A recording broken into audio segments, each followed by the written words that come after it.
should be easy to put poison in a Bounty bar because it's already wet, so you wouldn't notice the wetness of the poison. After-hours football debate for poachers, private eyes... Could I ask you something personal? ...and pole dancers. I might market for business, love. Mike Graham's been all three at some point in his career. Oh, really, you great big sweaty bush idiot? And I'll tell you what, you were a better pole dancer than presenter, I can tell you that. The Two Mikes on Talk Sport. Look at the light! The light is broken. You're an unattractive fat slob. Yes, but right? not quite as unattractive as you. Unattractive fat Not slobs quite like as unattractive as you. like you are leading the world to the edge of a precipice of doom. Yes. And that precipice of doom is fatness killing you. This is Talk Sport. We are the Two Mikes, and I'm delighted to say it's time to say a very, very good morning to Mr. Mike, a Porky, a Parry. Very good morning to Mr. Parry. Yeah, very good morning, Mike, and congratulations on having a piece of world-exclusive news which you've just announced to our millions of listeners that Lukaku will not be signing for Everton. Yes. Nobody else in the world knows that. to sign his contract, Nobody apparently. else in the world knows that, so you've got a big one there. How did you come across that piece of news? Well, it was first communicated to me several hours ago, actually, by the social media platform known as Twitter. No. That's with people's opinions. Where did you get your... No, the story itself... No, where did you get your definitive fact from? Excuse me, the story itself became a story on Twitter around about probably 4 or 5 hours ago. I'm very aware of that, but where did you get So why are your... you asking me a question, then? Well, because you've just definitively announced to the world that Romelu Lukaku is not signing for Everton. So you're one ahead of everybody else. I just wanted to know how you did that. I'm saying he is not signing a new contract with Everton. That is currently the position. No, you opened the show saying he will not be signing for Everton. Would you like to see what I've just read? It says here, yes, he is not signing a new contract with Everton. Yes. That's what I said. Yes.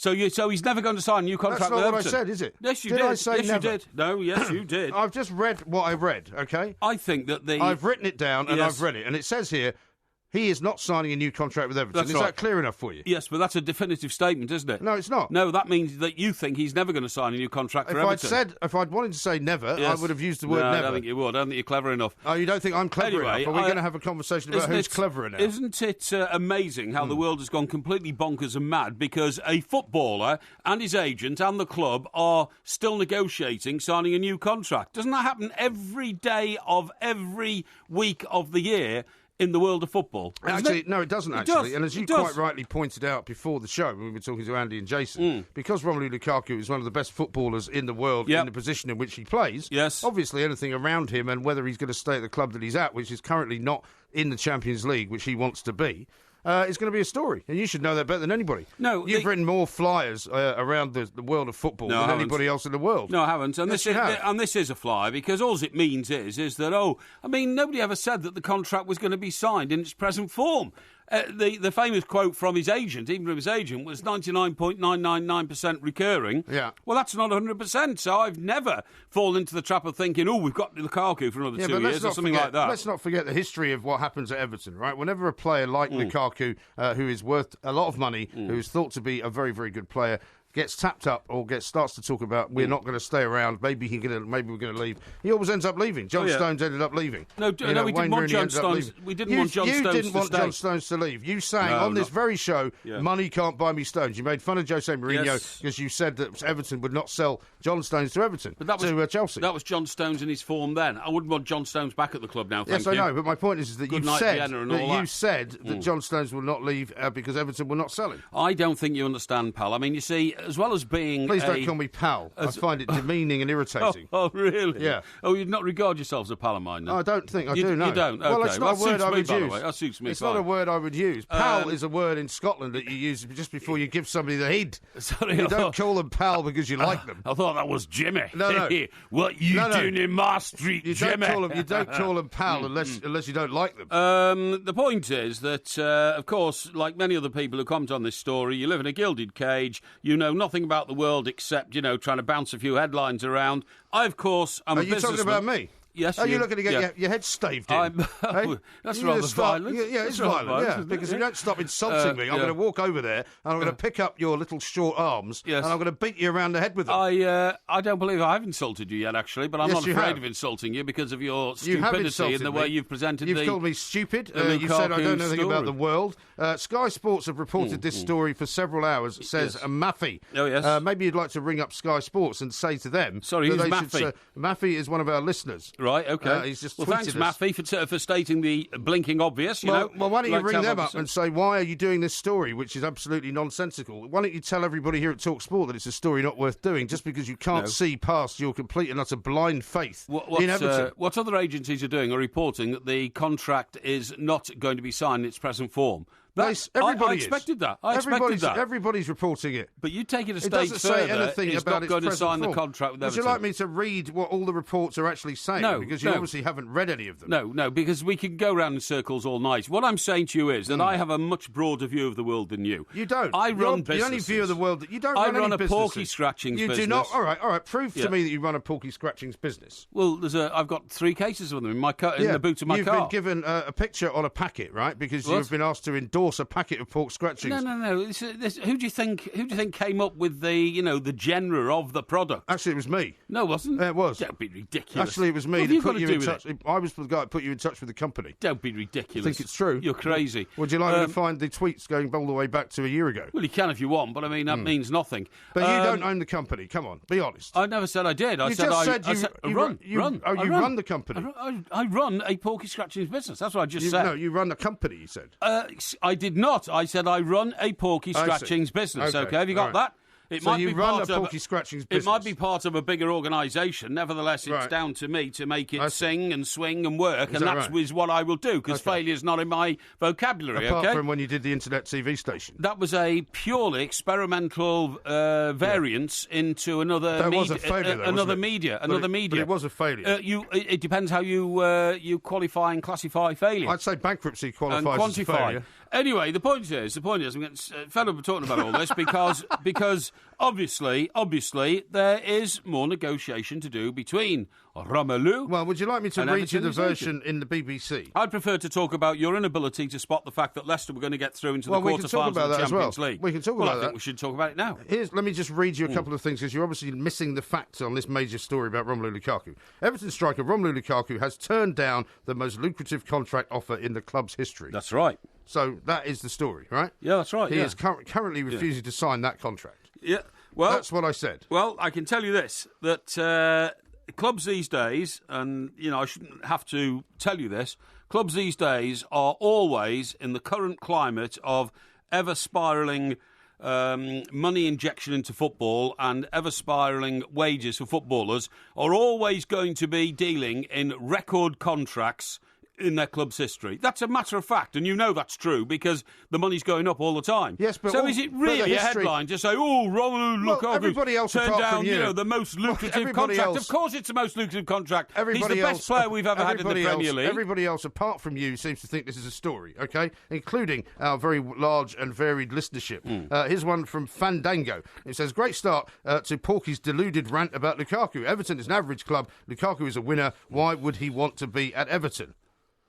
Well, I'm not going to even answer such a ridiculous question. The point is that you can only be a winner at about 2 or 3 clubs in this country, and there are a great number of players, and the clubs who are those who have the track record of winning are competing for those players, which is exactly what's happening to Romelu Lukaku. So, Scottish Bull says Porky's well and truly spitting the dummy out. Things are crumbling around him in Everton. Then Koeman's going to be off to Barcelona. The point is, right, that the runes that you have to read in these situations are not just what the people are saying, but what they're actually not saying. And what is not being said here by the agent or by Lukaku is that pretty much we want to stay at Everton. What they're saying is that we're off. No. More or less. No, they're not. That's reading between the lines. No, that's more or less what all they're saying is, they're saying, look, as each day goes by and Romelu Lukaku bangs in more goals into the back of the net, his value goes up. And what his agent value only goes up for 1 more year because he's only got 2 more years in his contract. What his agent is doing, and that's what agents have to do, is to keep a very sharp eye on the current value of his player, i.e. his product, and make sure he doesn't undersell anybody. And everybody in the football business understands that. This will not have come as a huge shock to Everton to learn that we are asking for certain clauses in the contract to be reviewed, i.e. probably improved. Yes. Everybody understands that except you. Well, it's not except me. No, you're the only one who is standing out here on your own. We will end this conversation here because you are incapable of understanding that you are biased. You can't answer the points I'm putting to you. You're going around in circles and then getting nasty and shouting and threatening to beat me up on air, all of which I think you'll find is against Ofcom rules. You might find yourself subject to disciplinary action. I can beat you up during the break and they won't know about it. How about that? Can't. That's still in the studio, mate. I'll take you outside of the studio and it's not under Ofcom rules. I'll drag you down the stairs and I'll take you in the street and I'll kick you around for a couple of minutes and then I'll come back and do the show on my own. See, such a violent streak. Yeah, I've got a violent streak, so don't mess with me. I don't know. This is Talk Sport. Not about messing with you. The Two Mikes, simulcast across the UK on Talk Sport and Talk Radio.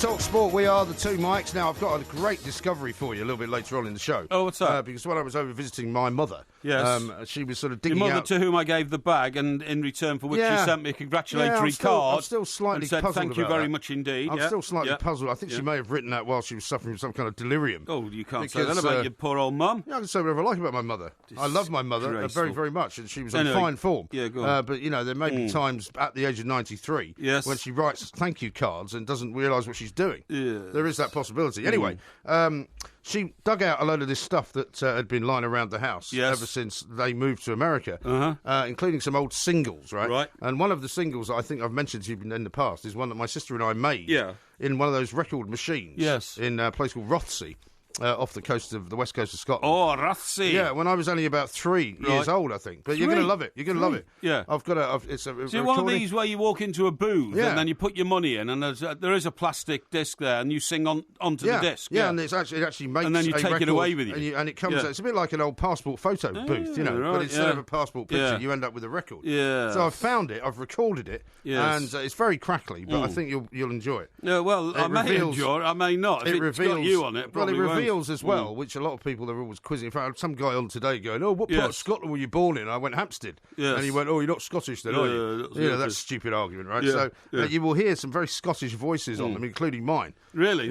Well, I'm really waiting and looking forward to that. Now, listen. I know that you don't like doing anything on this show that doesn't have anything to do with you. No. But, just for a few minutes, I think you might enjoy it. I've got a slight throat thing today because I've been looking after my throat today. Looking after it? Yeah, I had a... What, you mean you haven't been pouring pints of Wetherspoon's lager down? Oh, definitely not. No. I've been for a bit of throat coaching. Throat coaching? Yes, that's right, yeah. Now... sounds intriguing. What does that involve? Sorry? What does throat coaching involve? Well, it's to do with only 1/3 of my heart works, as you know. I've heard that. Actually, it's 49% now. And what I have to do is occasionally I have to just make sure that everything else, from the heart upwards, because of my fortune is my voice and all that kind of stuff, is working. Well, what about all these other businesses you run? I mean, because obviously, if your voice failed you, you can do all right with all these other companies that you're currently operating. Yeah, well, yeah, you see, mockery is the last form of resignation. You know what I mean? Mockery is the last form of resignation? Yeah, exactly. Do you mean sarcasm is the lowest form of wit? No, I don't, no. Now, listen, I want to talk to you about your mobile phone, because, of course, you're the sort of jumped-up jerk who walks around with two, aren't you? Jumped-up jerk? Yeah. You see what I mean? What? See, I mean, you just don't give up, do you? No, that is not what I would call an affectionate term for your broadcasting partner. Do you walk around with two mobile phones? No, I do not. I don't believe you. What do you mean don't believe me? You have two mobile phones. No, I know have that. one. No, you don't. I have one. There's one mobile phone. What's the other mobile phone? There is another mobile phone here. Thank you. Right. Which is known as the Two Mikes mobile phone. Well, that's true, yes. Which so is half not it's mine, actually. So half right, it's yours. So 1.5 each. Technically, right. I have 1.5 phones. I tend to be the main sort of carrier of it. That's right. Just because we use it to shoot our videos, we take it to live shows. So you admit you're the main carrier of it? I'm the main like being carrier a bag carrier or a water carrier. Well, the main reason I carry the phone with me is because you don't know how it works. Oh, no, it's not that. I just prefer you to do the menial task. All right, well, you see what, I'm going to hand it to you. No, and I want you to put in the code as to how to use it. No, I'm not going to do that. Why not? Because we haven't got time to do that. This is a live show. It's nothing to do with that at all. I'm not going to waste time. Now, what I want to tell you is this. Why don't you take a picture of me on it? No, don't worry about that. Now then, what I want to tell you is this. Sure you don't, because you can do it without unlocking the phone, you know. I know how to take a picture. Don't be idiotic. What? Just take a picture of me with it. Why? Because I want to prove that it's also partly Don't be your ridiculous. phone. Look, here you are. Go on. Press this, right? Yeah. There you go. Swipe that. Yeah. Right. Swiped. Okay, it's swiped. It's not doing anything. Yeah, it is. Yeah. Now, get your ugly mug in the middle. Yeah. Hang on. All right. You don't have to stay right by the microphone to do it. Yeah, a minute. What's your problem? Nothing. Now, hang on. The problem is here. If you open the flap on the front, it covers Keep the the back. flap closed. Oh, here we go. Right, I've got it there you now. go. You've Got done it. Sorted. Right, smile, Well please. done. Smile. That's it. Smile again. I'll get you a closer. Why are you coming so far away from the microphone? Right, there you go. Right, I've taken that picture. No problem at all. All right, can you tweet it out now? What? Tweet it out on the Yes, Two I Mics can. account. I can. Yeah, go on then. I'll find it. Oh, here we go. Here it is. Righty-ho-dee. Righty-ho-dee. Sorry, I'm doing this. I'll tell you why I'm doing this. Yeah, Do go this in a sec. Right, now, let me tell you, I've seen a report. Yes. It says, and I can't believe this because it's the other way around with me, it says most people only use their mobile phone 10% of the time to make phone calls and 90% of the time to do everything else. I'm sure that's true. Now, for me, it's the other way around. See, I very rarely speak to people on the phone. Yeah, but you see, to me, if you're going to spend minutes tapping out a message and sending it to somebody and then wait for them to return, why not just call them and put it to them directly and come back? Well, I mean, you tend to talk to people by message because you can't talk to them on the phone. For example, they're at work or it's hard for them to speak. Or people are lily-livered, spineless. No. They have no backbone and they will not talk to people directly because it's too hard a conversation. No, that's not true. So they get away with it by putting it in words. No. They are cowards. No, that's and not I'm true. not a coward. I face things on. Oh, are you? Now, listen to this. No, the only reason you would think this, right, and this is typical of you to take this particular tack, is that you think everybody's like you, wandering about all day with plenty of time to talk to people I've got in no any time. situation. I run a business. I've got no time. Well, you run many businesses, Yes, apparently. exactly, yeah. I don't know where you Well, have time to even come in here. Listen, when you How many packets of Porky scratches have you sold, by the way? Quite a few. Like, when is you it double start your figures own yet? porky scratching business, mate, and you've got a I car, won't be doing that. thousands of packets of them around in the boot of your Mercedes car, You're like some kind of travelling salesman at Archie Rice or something. You'll understand. Unbelievable. Now, listen, I want to tell you a bit more about this report. Yeah. People prefer to text, email or take photos with their mobile phone than make a call, a new survey has revealed. Researchers found phoning someone did not even rank in the top 10 uses for people with a smartphone. I'm sure that's right. It came 11th, with less than half of the 2,000 people polled, that's 41%, saying they use their phone once a day to make a call. Once a day. Yeah. A further 27% admitted they did not make calls from their phones for a week or more. Texting was the most popular use of a smartphone, cited by 88%, followed by email 77%, Facebook 62%, and reading the news 58%. Yes. The weirdest use of phones included as a bed warmer. What? As a bed warmer. That's not a good idea. Yeah, and a nutcracker to smash nuts open in pubs. That's a ridiculous use of a phone. And, yeah. Well, I'll tell you what, right? Yeah. I've only got one recorded phone call. Right. Yesterday. Outgoing. And who'd that come from? And it was to you. To me, that's right, yeah. But you're the only person I speak to. You see, I regard people who just send messages and all that as cowards. But you send messages to me all day. Yes, I do, but that's because... And then you call me as well. Yeah, but I call you on the hard issues. When I need to put you on the spot, when I need to upbraid you about something, when I need to get an answer from you because you're prevaricating on something again, you know. Like have you got the orders for the Porky scratching some more sorted? calls. So you might parry Monday, might parry Sunday, might parry Saturday. Well, don't you agree? Don't you might agree? Parry Friday. Don't you agree Might parry Thursday. That people hide... Call me every day. Don't you agree that people hide behind their mobile phones to avoid the tough conversations which are part of life? No. Well, I do. Absolute rubbish. Well, I do. No, well, I mean, if you want to spend your entire life on the phone, then good luck to you. Yeah, well, I'm sorry, but that's other because people should. Your phone doesn't work to do anything else because your phone's always on the blink. Rubbish. You can't get your emails. No, You never rubbish. know how to tweet anybody. Hey, I tell you what. Something's gone down. I tell you what you won't believe. When I had an email problem last weekend, which incidentally was only resolved by one of our IT staff here, Junior, who was a genius. Did you not have to go to one of these shops and they couldn't do it? I don't want to say which shop I went to, but I went to a shop that is world famous for dealing with mobile phones. Yeah. The problem was... It's 2 words. They've moved into a shopping mall, which happens to be below Canary Wharf in London. Oh, yeah. And when, at one point, we had to test something, the guy said I had to go outside of the shop, down the main corridor of the mall, and up 2 flights of stairs to get a signal. I didn't have any Wi-Fi. Well, or was this to actually make a phone call? No, I said, where's your Wi-Fi? Yeah. And they said, the guy said, we do have Wi-Fi, but actually you want to try this on the 4G. All right. So you've got to go outside, I'm afraid. How ridiculous is that? That is ridiculous. Utterly ridiculous. But you've had a lot of problems with this phone. I think you should get another one. No, Have you tweeted out this picture yet, by the way? I want the phone back now. Right, okay, we'll tweet this out. Well, we're going to have a slight intermission in a minute, so I'll send it out then. Yeah, Rob says this. Where do I sign up for Porky's throat coaching lessons? It sounds a bit sexual, he says. No, it's not. It's nothing like that at all. Don't be so ridiculous. Now, what I was going to say is about this phone issue this is... Doesn't that mean that actually some people don't really need a mobile phone? They need something else, like that tab that you carry around with you. Because you can't make phone calls on that, can you? You actually can, but bizarrely. I mean, it does have its own phone number. Oh. But it would look a bit stupid carrying it around. I mean, you could actually talk into it like a phone if you wanted to. Well, you'd seem a bit stupid, wouldn't you? You would look a bit like Dom Jolly, wouldn't you? Yeah, that's right, talking into a screen as big as a laptop, you know what I mean? Yeah, but I mean, you can use it, for example, for FaceTiming people, which is good, which means you can look at their video as you're talking to them. Yeah. You can use it for Skype purposes, which is also similar. Apparently, you could use phones these days. You don't even need a sat-nav in your car anymore. Hey? You don't need a sat-nav in your car anymore. Well, you don't need one, but most cars have them, don't they? No, but you can use your phone in your car as a sat-nav. Well, you can, but the problem with that is that...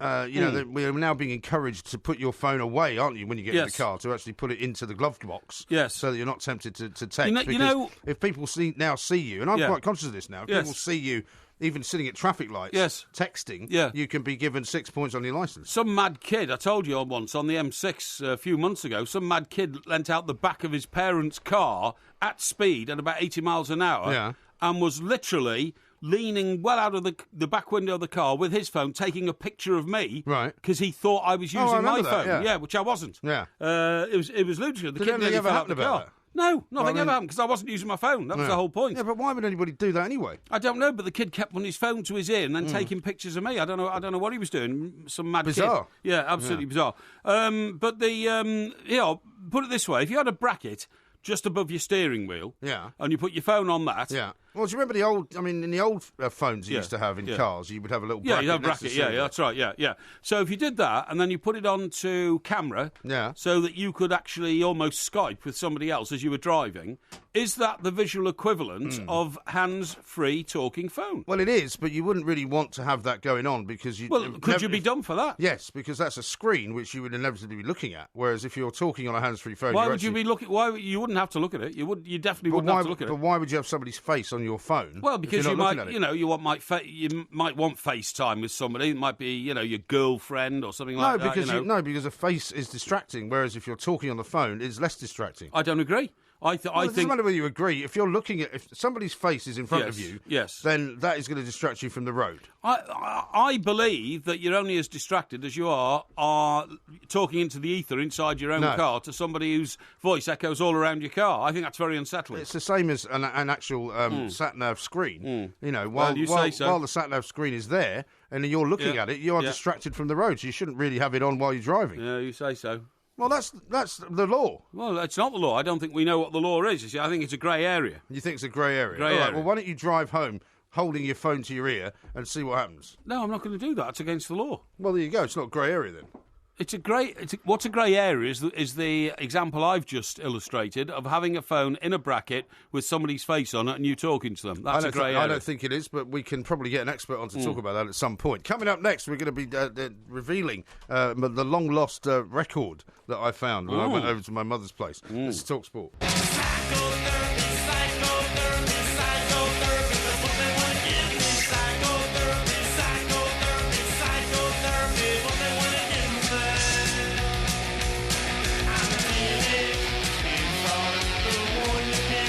A couple of tweets have come in from the other side of the pond as we're going over to speak to Steve Lillywhite over there in a little while. Quite a lot of snow in New York. Yes. Quite a lot in New England. Bob says this: long day, 30 inches of snow. I dug ourselves out here in New Windsor, New York. Wow. Which I think is upstate a little while, isn't it? Yeah, it is, yeah. New Windsor. So now a hot bath, a large Irish cream, and your show to listen to. That's right. Which is very good. And a lot of support here for me because, first of all, I've sent out the picture that you said I couldn't take on the phone. I put a caption on it just to prove that it is me who's taken that picture and put it out. Yeah. okay. And, you and managed also, to figure it out. It took me about 15 minutes to figure it out. No. And also lots and lots of support of people saying that your aggressive tendencies are quite revolting, really. They are revolting, Chris says... Very, very dangerous. I can't believe MG has just said, if you don't stop insulting me, I'm going to walk over there and pick your short, fat arms up and beat you around the head with them. He says, disgusting language to use to a colleague live on air. That's not what he says. Don't make stuff up. No, I'm sorry. No problem. Tracy seems to be enjoying the tension. She says, ooh, what a start. Handbags at dawn. Porky doing a great job hiding the heartache of maybe losing Lukaku. Yeah. And I'd have to say, that's the most accurate description yet. Maybe losing Lukaku. There's no definite in it whatsoever, which is where all the rest of you are going wrong. Well done, Tracy. There's nothing like thinking that everybody else is mad apart from you. Paul says it would be fantastic radio to hear you kick Porky around the studio. He uses other words, which I'm not going to use. Yes. And he says that we should ignore Ofcom. Gemma says a $5 on MG to beat Porky. Don't be ridiculous. And, do you think I would really lower myself to that sort of degrading level of getting into physical combat with a fat moron like MG? No. You're calling me a fat moron now? Well, you know... So you can't help yourself, can you? Well, you get more and more worked up, and you get more and more mean and horrible. No. Kiwi says this, MG, get the guys behind the glass to constantly go back and replay Porky's regular lies to pull him up. Make it a daily Porky. Anyway, listen, do you know what? I think it's about time we moved on to something that you claim to have in your locker from years ago. I'd like to know what this is all about, please. This is a piece of history, right? Audio history, not only because of what's on it, not only because of what's on it, because it's manufactured from something that I don't think you can do anymore. There may be parts of the world where you can do it, but not in this country, I don't think, where you can go in to a little recording booth, right? Yeah. And actually come out with a plastic disc. Yes. Which is I remember this. My parents had a couple of them that they It's almost like a floppy disk, wasn't it? No, it was actually quite a hard disc. It's a 45. Anyway, I've been looking for this for years, right? And as a result of trawling through some of my mother's memories... Yes. When you were over in Connecticut? When I was over in Connecticut, After you'd given her the bag I bought her? After I'd given her the bag, yes, that's right. Yeah, because that didn't take very long, because she didn't stare at it for very long without just putting it down to the side. So here's the recording. Have a listen to this.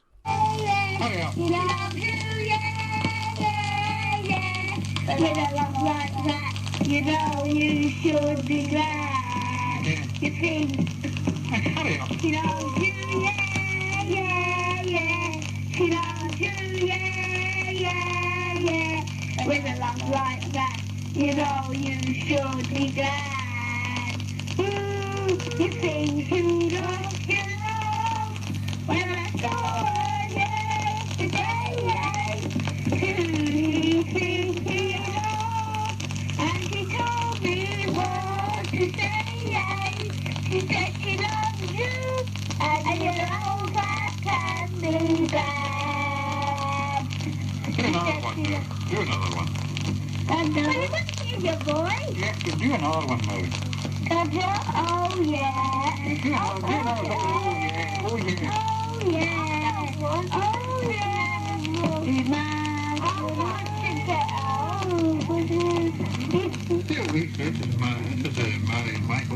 Is there much more of this? A little bit.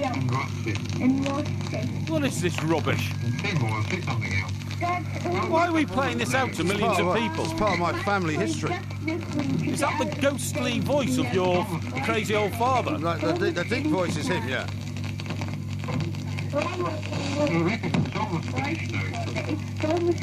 Not great quality, is it? No, of course it's not great quality. It's from about 1963. Well, this is and it's been sitting in an attic for about the best part of the last 30 years. And where was this done?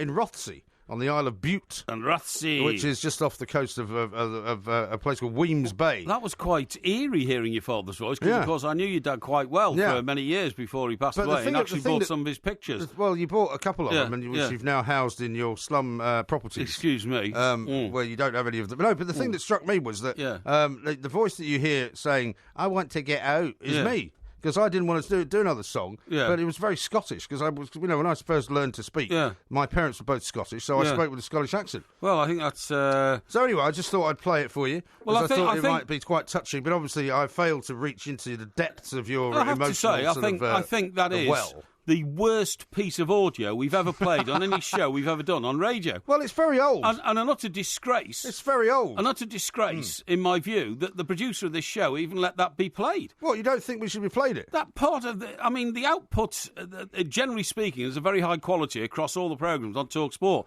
That was utter garbage. Really? It was utter rubbish. So you have no interest in the history of my family, despite the fact that you claim to be friends with some members of my family. Not only do I have no interest in your family's history that far back, but neither do our millions of listeners. Yeah, and they do, quite actually. an insult I've got one here from Scottish Bull. To bore them to death. That was brilliant, MG. Love the Scottish voices. To bore them to death and impose that sort of rubbish on them. I have to say. Well, I mean, once again... The best thing you can do with that, mate, is burn it. No, well, the best thing I could do with you is burn you, because actually the problem here is that you give us all this guff about your childhood, right? Yes. But you produce no evidence. You tell us that you were the Butlins boxing champion, right? And you've seen the cup. I've seen three cups. In fact, I think you've nicked the cup. No, I've seen 3 different cups, right? Some of which you've had manufactured quite recently. I've seen no pictures of you as a child. I've seen no correspondence of any kind that says that you actually did go to the King's School, Chester. I've seen nothing. Apart from the fact that my picture's in the entrance hall. I've never seen the picture in the entrance hall. Oh, well, I'm sorry. You want to go up there and have a look then, don't you? Because plenty of other people have. Well, I've got better things to do to waste my time on that. Yeah. But the bottom line is that I provide you with a little piece of evidence of my early days in Scotland, my Scottish accent, which I find quite charming. And you find quite charming. I find quite pathetic. And you just completely diss it because you have really no heart at all. In fact, it's not that 1/3 of your heart doesn't work. You've got no heart. You've got no compassion because the reason you don't like it is because it's got nothing to do with you. No, not at all. Of course, being a narcissist, the Donald Trump of TalkSport, you can't stand it. Just utter drivel, that was all. No, we'll see. Scottish Bull here says... People can let us in. People can that was brilliant, MG. Love the Scottish... Oh, you've read that one out. It's the only one we've had so far. Voices echoing around the car. What about the voices echoing around inside his head? Says Dazza. How about this from Robbie? Lovely thing to play, MG. Well done. Shut up, Porky, you sad man. Oh, that's very nice. And Paddy says, what a nice piece of family history. Yeah, you see, this is a more relevant tweet to what people are interested in. This is from James. Porky, where can I get a packet of your pork scratchings? Now, that's the sort of tweet I like. That's people getting interested in the real things. Well, why don't you tell him? And Robbie here, who seems to, he's got some sort of downer on me, this guy. He's a regular correspondent. He says, a lovely thing to play, MG. Well done. Shut up, Porky. You're a saddo.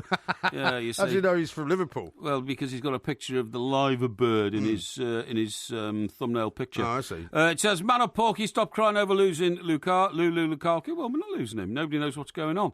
We shall see. And here's one from Ian who says, nice to hear decent quality music on here. Certainly better than Porky's Paint It Deaf. Oh, yeah. Sorry, Paint It Black. Thank you. Mark is a little amusing aside. Maybe Porky can use his magic phone to call up Lukaku and beg him to stay at Everton. That's a good idea. Yeah, maybe I could. Here's a guy called Chris who doesn't appear to have many dimensions to his life. He says, talk about sport, not mobiles.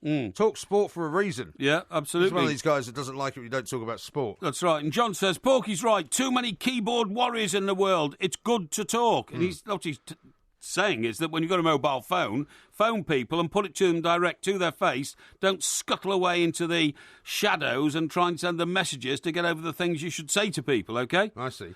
Yes. Luke says, your dad sounds just like you, MG. Well, apart from the Scottish accent, I have to say. Which is very Scottish. Paul here says, Porky selling pork scratchings out of the boot of his death trap Mercedes. I bet Richard Branson's quaking in his boots. I bet he is, yeah. Yeah, I'm out, as they say on the that show that they try and invest in people in, That's right. What's it called? Dragon's Den. Dragon's Den. No, Dragon's Den. Oh, I thought you were talking about You're Fired. No, You're Fired. No, that's The Apprentice. The Apprentice, yeah. You should know that. Of course I do. Anyway, coming up next, Steve Lillywhite's going to be here. Great. The Two Mics, simulcast across the UK on Talk Sport and Talk Radio.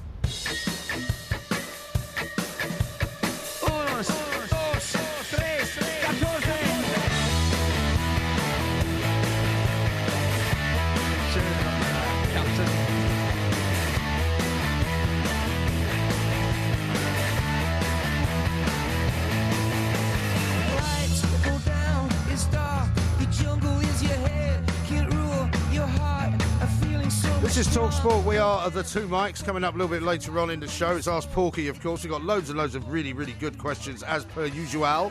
But if you want to try and get one in, you know what to do. Yes. What you do is you tweet it at the two mics, or, of course, you get us on Facebook, on the Facebook page as well. That's right. A couple of interesting tweets about that recording. James says, very weird recording, MG. Sounded like something out of the Wicker Man It did, movie. actually. It did. What was weird about it for me is because most people who listen to that will not have been aware of your father's voice. They won't have known your dad. They won't have seen him or heard him. But hearing your dad there, it did bring back some memories. I remember many a night. You used to invite him over, didn't you, when you had that little place at the top of the building, the brownstone? Yeah. And I remember that, the few parties we had there, he was always engaging company. It was He really was nice very to hear his engaging, voice. very engaging company, yeah. And I mean, luckily, Steve Lillywhite is here now, so I mean, I probably won't be able to play him any part of this very early recording. No, well, I shouldn't think he'd be interested. But Steve, very good morning to you. Welcome to the show.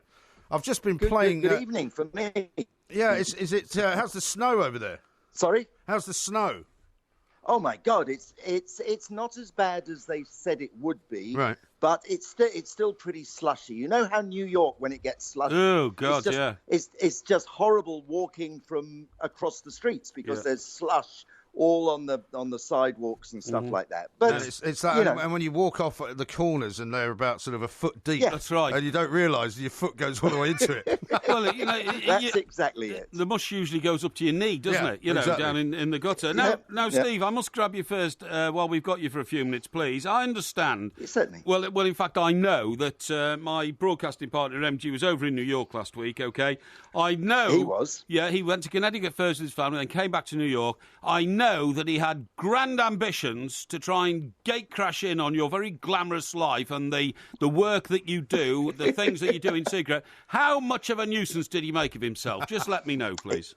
He was a wonderful, wonderful guest. What? I would love to agree with you, Porky, but he was a complete gentleman, and it was great to meet him. And it was all right. Did he upset any of your eminent friends or anything like that? He didn't introduce me to any of his eminent friends. I'm sorry. Can I ask the question? He kept me well away from them. Sorry, before you try to censor everything, Steve, did he upset any of your eminent friends at all?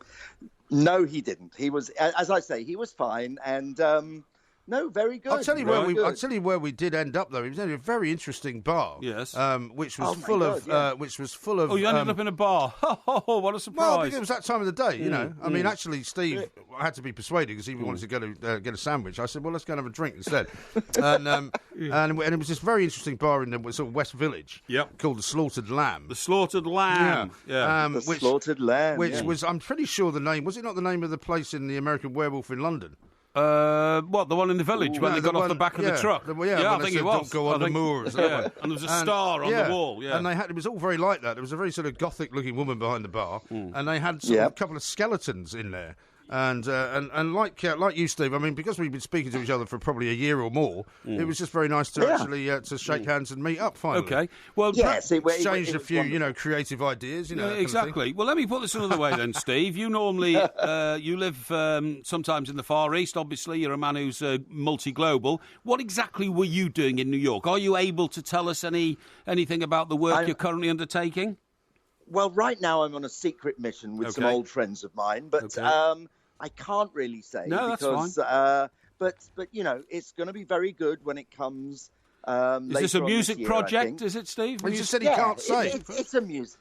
Okay. Well, it is a. Well, it is a music hang on. project, Steve is one of the world's most famous music producers, right. so I gathered it might be a music project. Okay. Yeah. Right. Yes, exactly. But it was it's very good, and I treated Mike to a little glimpse of what's going to be happening, and we're very happy. Super. And the football's pretty good. Leicester did well, didn't they, tonight? Oh, they did very well indeed. Just before we talk about Leicester, Steve, I'm not sure how often you get to New York these days, but MG in particular, and me to some extent, say it's not the New York that we knew in the 80s and the 90s. No, there's some things about it are better, and some things about it are not as good. Mm-hmm. I think the Disneyfication of Times Square and most awful. of London, it is awful, but it's I don't know what's happened to the transsexual.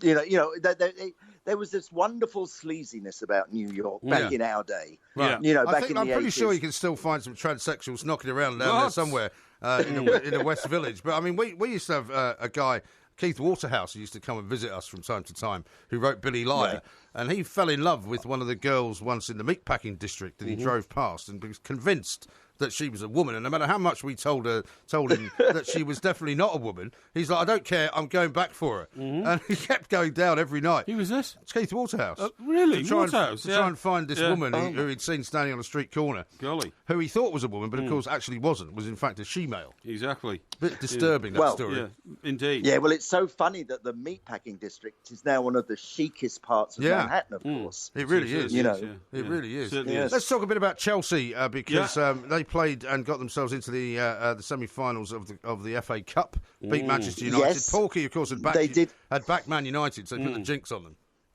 Right. Well, you know, I think all Chelsea fans are getting a little bit fed up with Mourinho. You know, we loved him, but some of the things he's saying are just, you know, it's like fake news. Yeah. Like saying Chelsea are not playing attractive football is a complete lie. Yes. I mean, we're playing fantastic football, much better flowing creative football than we ever did under him. You know, so... well, he's never often been accused of playing beautiful football, has he? I mean, he wins a lot of trophies, but he's not often been accused of being very stylish. No, that's true. And him now complaining that Chelsea are playing bad football, it's just, you know, it's just mean-spirited. Yeah. But is it mean-spirited of the fans as well to sort of boo him and call him Judas? Is that not a bit mean-spirited as well? I'm still the best Judas. What was his quote? Something. Well, Judas is still the number one or something like that. No, Judas is still the number one manager they've had. Because he's got That's right. Yes. He's waiting for somebody I suppose to get he laughs at himself and. Yeah. You know, I suppose that's okay, but really, you know, well, we're very happy at Chelsea. Yeah. We're very happy. We're 10 points clear. You should be. You know. Yeah, I mean, now you can go for a double now that you got rid of Manchester United. Now, you mentioned Leicester a few minutes ago, Steve, just to let you know that I predicted Leicester's result. I predicted they would go through. Your colleague here and friend from New York, MG, wouldn't actually put his head on the block. And no, that's not true. My prediction before they sacked Ranieri could not see Leicester going through. My prediction was that they would get knocked out of the FA Cup by Millwall, which happened. They would get knocked out of the Champions League by Sevilla, which would have happened if they hadn't got rid of Ranieri. And you're saying they were going to get relegated. And they're going to get relegated. Now, they could still be knocked out of the Champions League, and they could still get relegated. Not by Sevilla, they can't. No, but they can still be knocked out of it. You said by Sevilla. Well, I did, because I'm trying to bring some drama to the show instead of all the rubbish that you keep droning on about, you know. I don't know. Well, look, I mean, what are the odds of them winning the Champions League? Well, that's a good question. Relegated. Yeah. Well, huge, I would say. Yeah, it would be huge, but they've got a big heart, Leicester, and you've got to give them that. I think what this guy Shakespeare has done now, I think is, I mean, they're only 3 points ahead of the relegation zone, but I can't see him going down now, to be honest. No, I can't see him. If Jamie Vardy is really cracking on, I mean, you know, that's great. And I was looking at the top trending Twitter, you know, in America, and Leicester were number one trending on Twitter in America. Wow. Really? That's pretty amazing. Yeah, that is amazing. You know, it makes you realise that football is such a global thing now.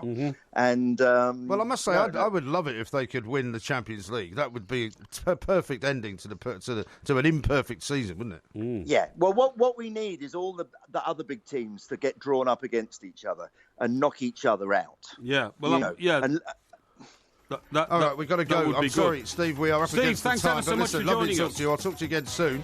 And good luck with everything that's going on over there. We have just been talking to Steve Lillywhite. This is Talk Sport.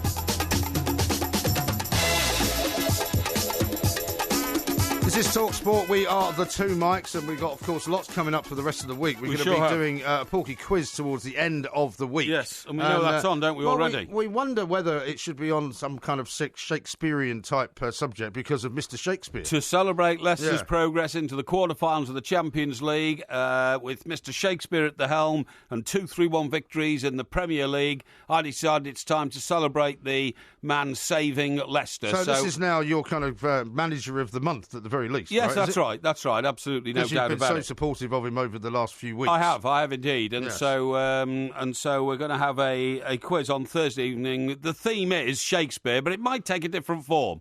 We're going to talk to some people who are experts on these sort of things and work it out. Yes, well, the independent quizmasters are quite keen to get back involved because obviously the last quiz that we did before I went to America was a Trivial Pursuit one.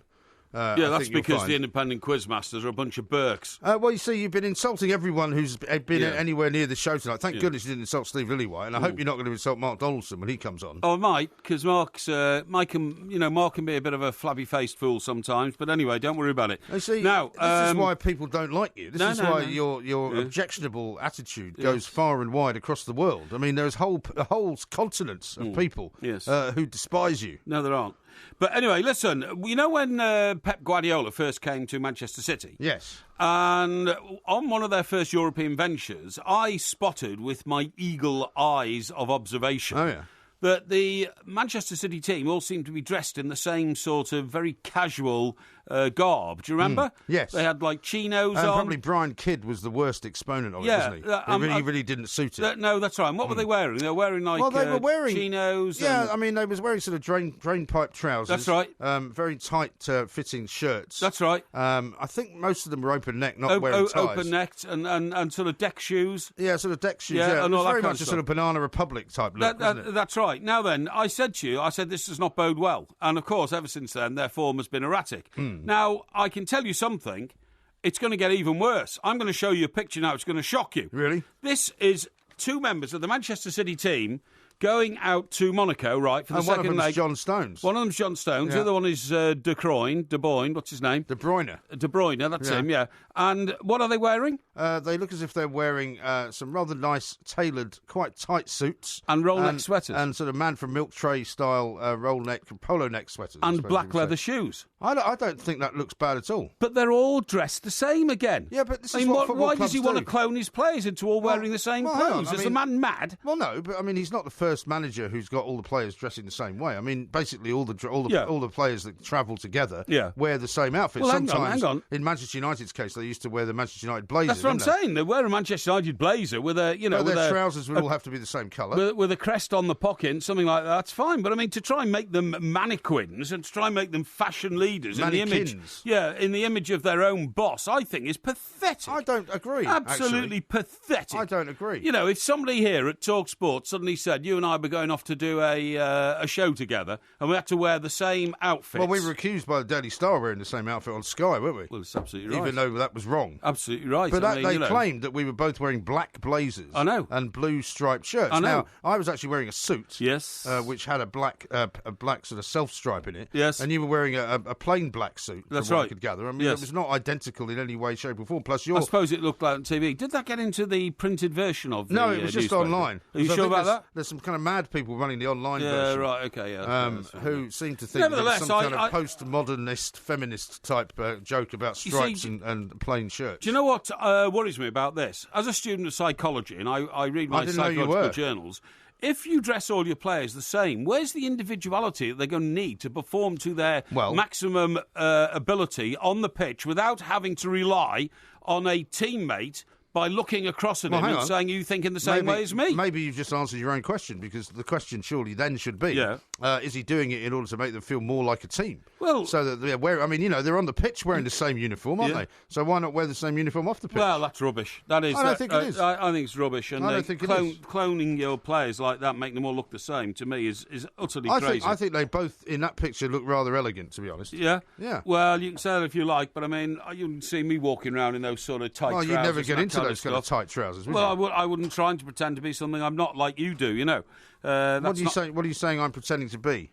Debonair, which you're not. I'm not pretending to be anything, no. I think I'm not the one that pretends anything. My life is an open book as far as most people are concerned. My life's an open book. If somebody wants to ask me a question, I will answer it. If you want to suggest to me what I've been doing all day, I will happily tell you. Okay. You're the one that's secretive. You're the one that doesn't actually live a true life. You're the one who sort of manufactures all kinds of ridiculous ideas around what you're doing. No, I don't. In order nobody finds out what you're really doing. No, I don't. Which is sit in a pub all day. Now, listen, I want to tell you about another scandal scandal, OK? It's on my favourite subject. How about this for a scandal before you go on? Go on. First-class carriages on trains coming into London are going to be done away with. Well... That's the end of you. Yeah, but where are they coming from?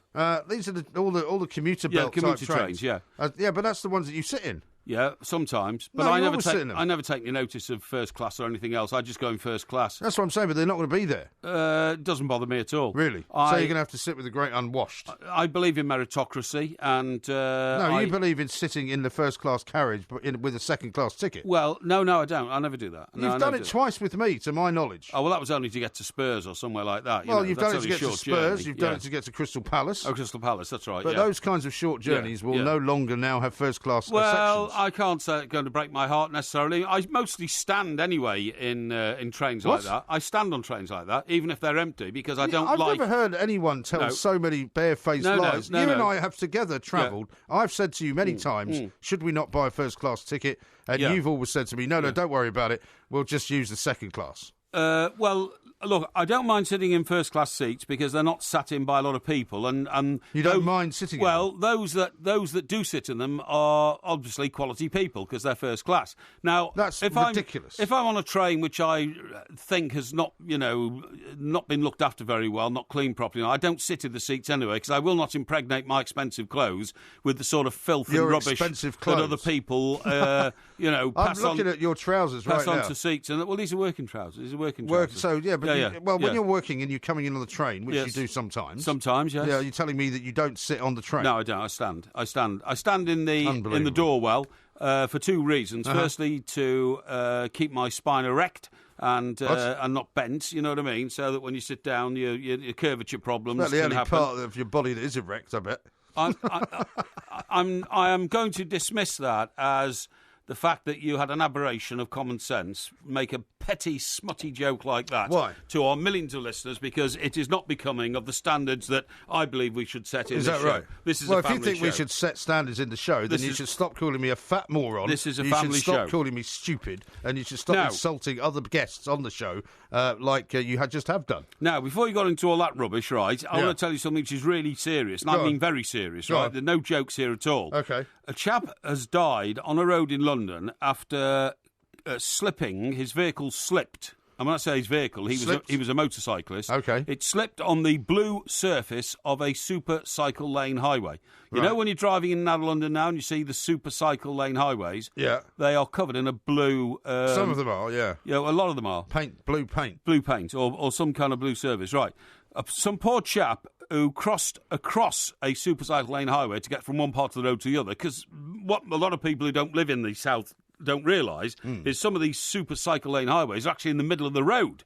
When they're going across bridges and all that kind of stuff. They are actually called cycle super highways. I don't want to correct you, but I have to. Cycle super highways. Yeah. Some of them are in the middle of the road. So, in fact, sometimes motorcyclists are driven mad by congestion and actually cross them to get a more decent path. Now, what's happened is this poor chap went across a cycle superhighway, blue surface lane, right? Okay, and he came off his bike and he has sadly died of his injuries, right? Now, the reason I'm raising this is because the inquest has taken place in which the coroner has warned that these surfaces are, in fact, needing a lot of examination because they do not grip rubber on any form of vehicle properly, and therefore she believes they could possibly be dangerous to cyclists cycling on them. It could result, and this is not a fact, this is a prognosis. Possibility. Yeah, of a £200 million resurfacing job for cycle superhighways which have already been laid down. Ridiculous. Well, I certainly remember there was a story a few weeks ago, from some part of the cycle superhighway around Vauxhall, where a lot of cyclists were actually complaining that they were sliding all over the place. I tell you where that is. That's Battersea Park Road. There you go. Where apparently a lot of cyclists have complained that, they find their bike wheels going from underneath them and all that kind of stuff. Now, what is the point of having a cycle superhighway if they are more dangerous to the cyclists than the black tarmac road next to them? Yeah. It is ludicrous. Well, it's mad, isn't it? It is an ill-thought-out policy again. It is again spending literally hundreds of millions of pounds potentially of public money. And it is all part, by the way, of a plan over the next few years to spend £900 million on vision for cycling. Yeah. That's £1 billion. I know. Who's got £1 billion to spend on a vision for cycling? Well, it's madness. Sadiq Khan has. It's mad. The whole thing is mad. Some madman has injected people with a mad gene to turn the world into a cycle world. A sort of brave new world for cyclists only. It's mad. It's all mad. It is mad. More madness coming up. This is Talk Sport. The Two Mikes. Simulcast across the UK on Talk Sport and Talk Radio.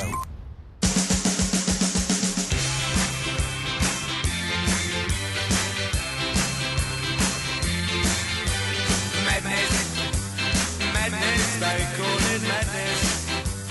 This is Talk Sport. We are the Two Mikes. Got loads of tweets to read out to you because Mark Donaldson's coming up very shortly. Maxwell says, so Porky stands on trains, does he? His sandwich pick from Friday's trip to Wigan clearly shows him sat at a table. Oh, yeah, but that's on a long-distance train. Yes, long haul, first class, paid for in advance, very expensive. Right. No, I'm talking about little commuter trains, which take about 20 or 25 minutes to get from Stockbroker Belt up to town. Yeah, if they're not on strike. Here's one from Derek in Pencoed in Wales. He says, a message for the Porky. One, the worst audio played on Talk Sport was when you try to sing. Listen, nothing to do with old MG's old record, basically. Derek, I don't wish to be rude, mate, but get back to cleaning a few bogs, will you? And leave the judgment on the quality of the audio in the show to me. Very rude tonight. Arthur says, what is up with Porky tonight? What? I mean, people have detected that you are more vitriolic than normal. Not at all. Not at all. I'm not vitriolic. I'm never vitriolic. From Neil, who says, wow, Porky's sitting with first-class people. Well, Porky, you are such a wannabe snob.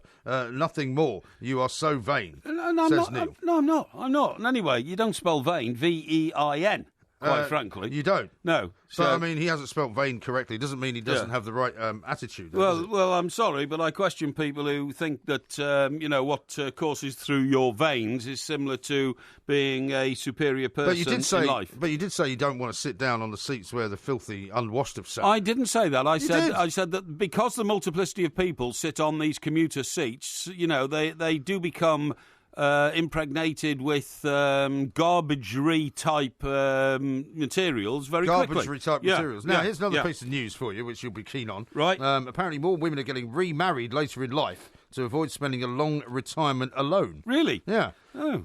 So increasing life expectancy means that women are thinking that, say, for example, their husband dies or they get divorced, which a lot of women do now in their sort of late 40s, early 50s, that they could be spending 30 years on their own. Well, so they're actually now on the market looking for people like yourself who have obviously got a bit of money and a bit of property and obviously a few businesses, right, to be able to support them in the style to which they'd like to become accustomed. Well, you have to accept that for many years now I've been saying that eventually, and this could come within 20 or 30 years, everybody will plan their life over 2 marriages, not 1. Yes. Because I think that's quite sensible, actually. No, that's exactly what they're going to do, because the empty nesting syndrome is only something we're becoming aware of now, and that is that the relationship between a man and a woman who've been married for 30 years changes dramatically once all their children are off their hands and they have, gone to university, come out of university, don't come back home, although that is one particular middle-class kind of bubble that you're describing, which is not the case for everyone, is it? It's not the case for everyone because, unfortunately, those, the price of housing now is so very, very high that a lot of children, even when they've got degrees from university, are coming back and living with their parents again. But I'm not talking about them. I'm talking about the kids who don't go to university, the kids who struggle to find a job that does anything other than pay them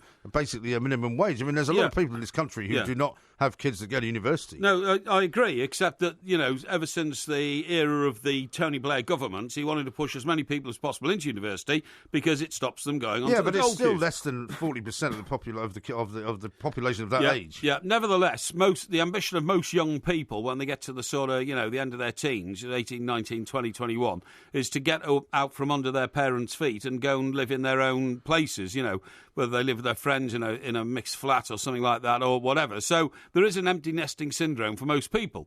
And when that comes along, the relationship changes dramatically. And at that point, marriages started breaking down because people look for different things in a relationship. Well, I think also marriages sometimes and can so break people down go off even... looking for somebody else. And that's why you have so much immorality in the world. Well, you've always been available. available. Because people go and seek physical resuscitation with other people. You've always been available for women who were not happy in their marriages, haven't you? No, historically. That is... that's true. That's not something that I'm going to debate with you because it's a ridiculous notion. Well, it's true, though. I've had friendships with people who have been attached to others, but so have you. Not really. Many. Actually, many. No. Many. I have not. Most of the people that I have had dealings with in the romantic way have not at all been with other people. Right, well, it's horses for courses. That's all I can say. Yeah, it is Cheltenham Week, so that's a fair expression. You've been very happy to talk about it in the past. I don't know why you've suddenly become all shy about it. Not at all, not at all. Have you got some clause in your new business contract that you're not allowed to show moral turpitude? No, not at all. Yeah.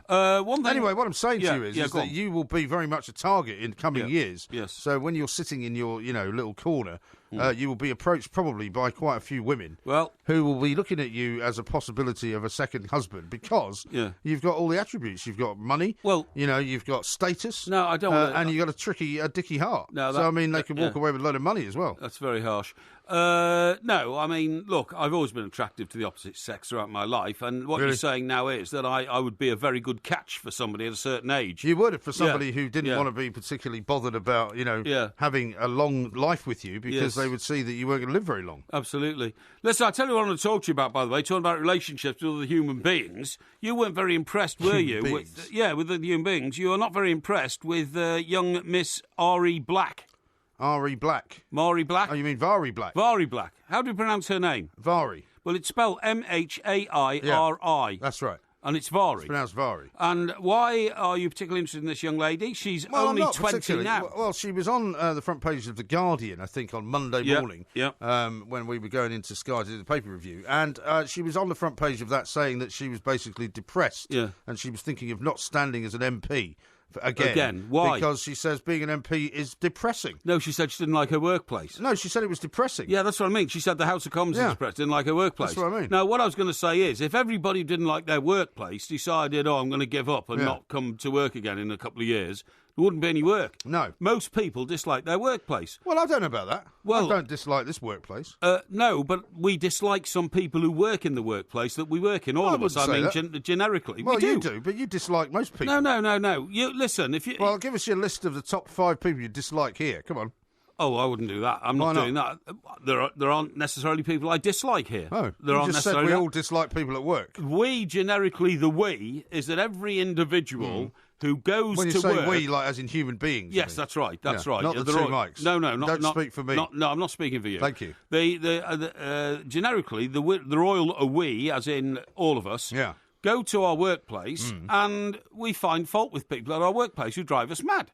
Well, everybody does. Well, I don't know about that. Everybody does. I mean, we're very fortunate in this particular instance because we don't come to work and sit in an office with loads and loads of people every single day like we used to do in newspapers. Yeah, well, that's true. That's what I'm saying. I mean, nowadays, newspapers, there were so many bums knocking around in the world of newspapers. Again, you would have had loads of people you didn't like. Yes. I didn't feel that way. Oh, of course you did. No, I didn't. You'd have some down-table sub working for you who was indolent and not very good at what he was doing. Yeah, but I didn't dislike him. There were people who... I didn't come into work thinking, oh, my God, that guy's going to be there. There were people who overhyped themselves and tried to make themselves look better than they were and bigger than they were. Imagine that. There were people, for instance, you'd go down into the canteen that they had at the Express and some I never went to the canteen. slovenly individual would serve you the wrong food or something like that. There were all sorts you're of things. so judgmental of people that's why you and I differ in that way. Because I'm much more tolerant. Yeah, I mean, what I'm saying is you have to make allowances for every workplace you work in, okay? And that is why it's better not to get involved in these things. But all I would say on behalf of Ms. Vari Black, who has previously been known to be, shall we say, not shy about putting out tweets which have been certainly interpreted as being sectarian in the past, putting out drunken tweets slagging various people off. This was all before she was an MP, of course. But she's the youngest ever MP. She is the youngest ever MP, and she was seen as this great shining beacon of hope for the SNP. What was she before she became an MP at the age of 18? Well, she was at school. Really? Yeah. So straight from school now? Yeah. And what sort of tweets did she used to put out? Well, I mean, she would quite happily put out football-related tweets, shall we say, and you know how that can be a slightly awkward thing to do in Scotland. Kind of, hints of sectarianism and this sort of thing. That's what I'm saying, yeah. Yes. And, name-calling of various people, which is not really acceptable if you're going to be an MP. Yeah. And, lots of stuff like that. And so, in the end, if she's now gone to Westminster and said, look, I can't hack it down here because it's too depressing and I've been basically beaten by the system, she hasn't changed anything. And she's been very well paid, and she's got very nice expenses, and I think she should stop complaining, basically. Yes. But let's talk to Mark Donaldson. Indeed. He's coming next. Good. Oh, the weather outside is frightful, but the fire is so delightful. And since we've no place to go, let it snow, let it snow, let it snow. Man, it doesn't show. This is Talk Sport. We are the two mics, and of course there will be a podcast coming up a little bit later on. We're going to have a Porky quiz based around Shakespeare. Because of this great success of Porky's new favourite manager, Craig Shakespeare. Well, let's talk to Mark Donaldson and see if he thinks Mr. Shakespeare's doing quite as well as you do. Indeed. Mark, a very good morning to you. Welcome. Morning, boys. How are you both? Very well indeed, Very thank well you. indeed. How are you surviving the storm? Yeah, the storm. This country knows how to deal with it, or this part of this country knows how to deal with it. We got 18 inches of snow today. If I put a decimal point between the 1 and the 8, and that fell in London, you know what it's like when... Oh, yeah, we'd be shut down. Yeah. Everything would be shut down. Yeah, definitely. Of course.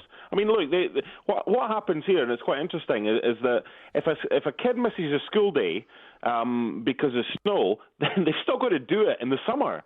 It gets added on to their curriculum. So... they're going to try and get the schools back tomorrow. They had them off last week on Friday, and there was like 2 inches, and it was nothing. But today, no chance. There was actually a travel ban in this part of Connecticut, and if you were on the roads, if you were found on the highway, on the motorway, between 5 a.m. and 5 p.m., you got a $92 fine. Wow. And that is quite unusual, isn't it, to issue a travel ban? I mean, I was in Washington, D.C. once when they did that, because they didn't really see much snow and they didn't quite know what to do with it when it came. But for Connecticut to do that is serious. It is. It's funny, if you go as far down as D.C. and they get that snow, then they'll probably struggle. Philly's okay. Washington's the kind of line between the kind of struggle and those that can cope with it. But it's not often that it's as serious as that. A lot of the reason for that as well is so that the clean-up crews can get to work without idiots being stuck in the middle of the road. No, you're absolutely right. I tell you what, Mark, when I lived in D.C., and I lived on the same street, by the way, as the President of the United States of America. Yeah, so he dropped that in. Pennsylvania Avenue, you know. Yes, it's about 5 miles long, Pennsylvania Avenue. Excuse me, on the same street. When, in those days, of course, you relied on newspapers that were actually made of newsprint, you know what I mean? You had to go out and get them. I used to have to take a shovel with me. I used to take a shovel out of the front door and have to dig your way through, 5 feet of snow to get to the street corner and all that kind of stuff. So, who was the president at the time when you lived in D.C.? It was my mate Bill Clinton.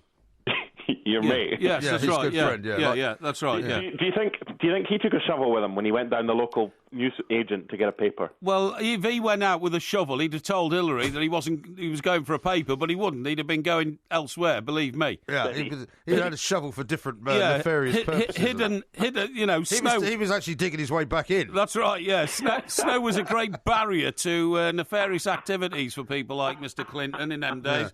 Now, speaking Mark, do you remember when he used to tell his wife he was out jogging, and in fact the only place he jogged was round the corner to that lady who later exposed him, Jennifer Flowers. Horizontal jogging. Yeah, horizontal jogging, that's right, yeah. Now, you won't believe this, right, Mark, because I was in New York. I didn't get a chance to see you because I was only there for about 3 or 4 days. Yeah, he completely avoided you, Mark, completely ignored you. No, I did not ignore him because the problem with Mark... I'm not going to see Mark. Yeah. But I'll tell you something even more bizarre that happened, right? I was in... Porky was doing this launch of the Porky Scratchings in Wigan, a place called Harry's Bar. I walked in to Harry's Bar in New York, which happens to be in the Park Lane Hotel on Central Park South, to be greeted by, and my sister had already started talking to these guys, a bunch of men in kilts who were all from Edinburgh, one of whom used to be the voice of one of the jingles on Scott Wilson's morning show on Talk 107.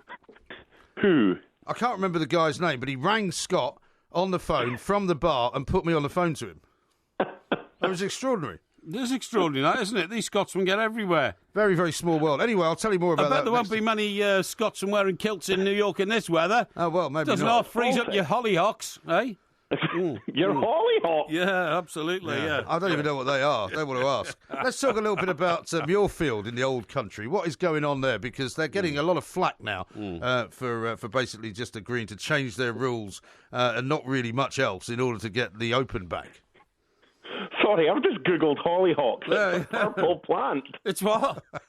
It's a purple plant. A purple plant. Well, I tell you what, nobody's ever. That's what it looks like under Porky's kilt. I was going to say, nobody's ever seen what's under a Scotsman's kilt anyway, so who knows? I tell you what, mate, no sort of temperatures in New York, a lot of your equipment would turn purple, wouldn't it, eh? Muirfield, yes, clearly. Yeah, let's talk about Muirfield before Porky has some kind of seizure. What about the 155 dinosaurs that still voted no for not allowing women entry here? I mean, and the other thing is as well, and I know that they voted yes belatedly at the second attempt, and they'll probably be back on the open rota. I think 2022 is the first year that they can be considered. Because they've got them up until the majority of the opens up until then. But surely 155 of them, they'll not be named and shamed because it's that kind of private club. But I had to laugh. The ironic thing is when the vote, just before the vote was announced, there was a 4-ball finishing on the 18th, and it was a 4-ball of ladies. Yes. Yeah, right. Who were finishing their round. Sure. How ironic. Yes, but they weren't allowed to come into the clubhouse and change their shoes, though, obviously. No, I know. Isn't it ridiculous? I mean, no, you're absolutely right there, Mark. Those 150 dinosaurs, it's a bit like Jeremy Corbyn's Labour Party. Everybody says, with all your policies, you'll never win a general election. And they say, we don't care about that. As long as we stick to the dogma of what we're all about, we don't need to win anything. And they're the same. They were told, you will never get the Open Championship back. We don't care about that. We're sticking dogmatically to what we believe in. It's rather backward, isn't it? It really is. Unbelievably so. What about adapting? Surely it's time in 2017 to actually adapt, rather than, this is the way it's always been and I don't care, this is the way it's going to be from now on and forevermore. Come on now, really? Well, that's the problem. I mean, apart from the fact that you're quite right to do the voice of not a Scotsman, because there's nobody at Muirfield really that talks with a Scottish accent, right? Yeah. I mean, Danny Willits has come out and said, oh, yes, this is a great thing. It shows how times have changed. But you watch these guys making the announcement today. Yes. It shows you nothing's changed. No, and they're saying, well, of course, everything's going to be the same as the men, and it'll be at least 2 years before we admit any women. Yeah. It's almost like, it's just like the land that time forgot, isn't it? Well, it's like going into an organisation where most people thought that relationships between men and women should be the lord of the manor and the bedchamber maid, you know what I mean? And that's the only sort of relationship they've ever had with a woman. I mean, talk about antediluvian, it doesn't come into it. It really doesn't. I still don't think they should get the Open, because I think you're absolutely right. I think they've done this under sufferance and without any sort of goodwill whatsoever. It's been under duress. I mean, when they made the announcement, they may as well made it with one arm tied behind their back. We have been forced into doing this. This is what we've had to do. Yeah. And look, you've both been, I'm sure, to Muirfield, and it's a wonderful golf course. Don't get me wrong; it's in a lovely part of the world, and it deserves to have the open rota, and it's had some really good endings as well. Yeah. We've seen some wonderful champions crowned there as well. I think we've got to give a bit credit where credit's due to the new R&A chief exec, who's kind of he's led this and pushed them to have this second. Yeah, bear in mind, this is the second vote.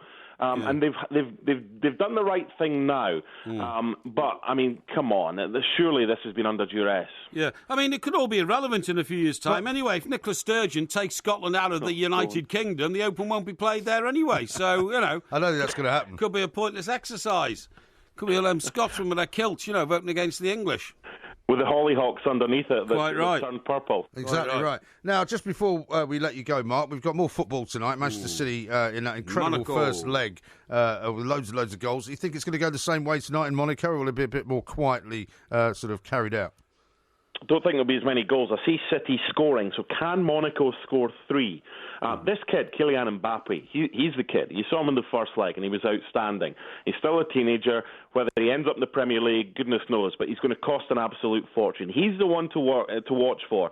If City score 1, then Monaco are going to need to score 3. And I know City's defence is poor, but if you need to score 3, you're going to have to leave gaps at the back. And if City can get 1, then there's no reason why they can't get more than 1 with Monaco pushing forward. I'd be surprised if City didn't go through and join Leicester in the quarter-finals. What a result that was. Well, it was a fantastic result. I predicted it, of course. MG didn't. He sat on the fence and said, I can't see it happening. I could always see it happening.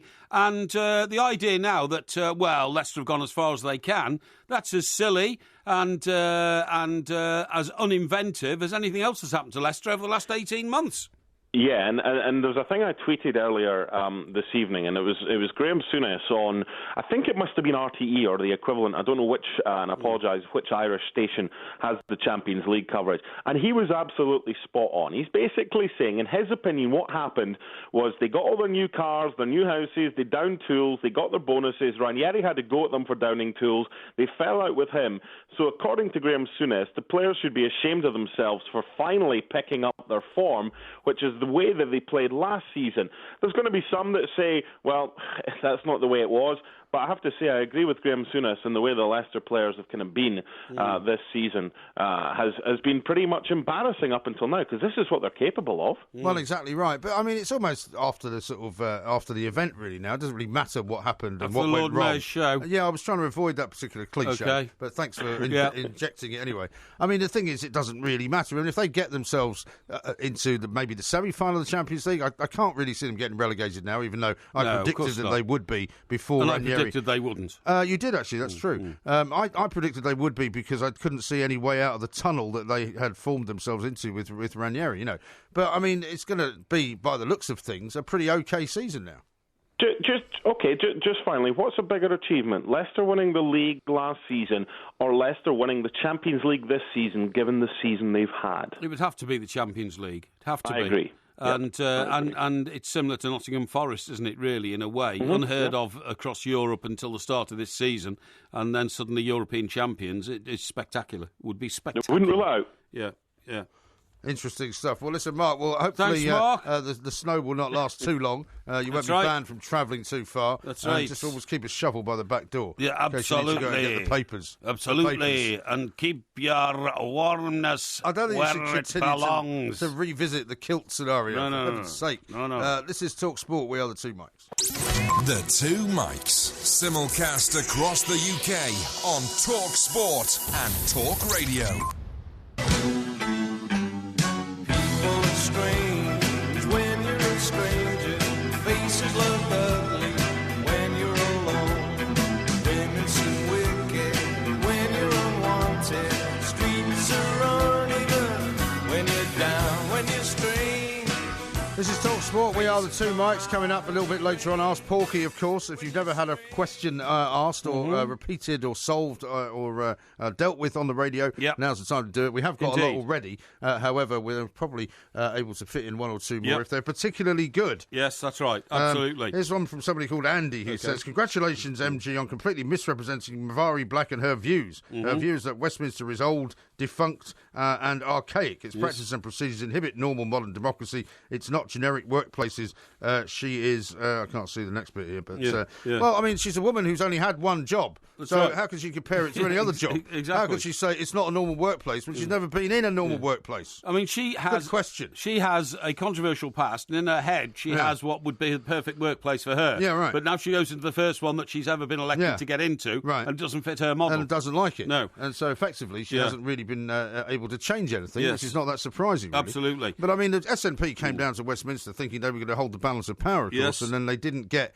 the Tories got more seats than everybody thought they were going to get. That's right. So they didn't get to be the balance of power, so they're not as relevant as they thought they were going to be. That's right. So there we are. But, I mean, predictably, whenever you say anything about anyone from the SNP, you get this kind of storm of protest on Twitter from people saying it's unfair. They're quite virulent, aren't they? Some of them are. In their attack on people. Now, we've talked in the past about the Russian situation.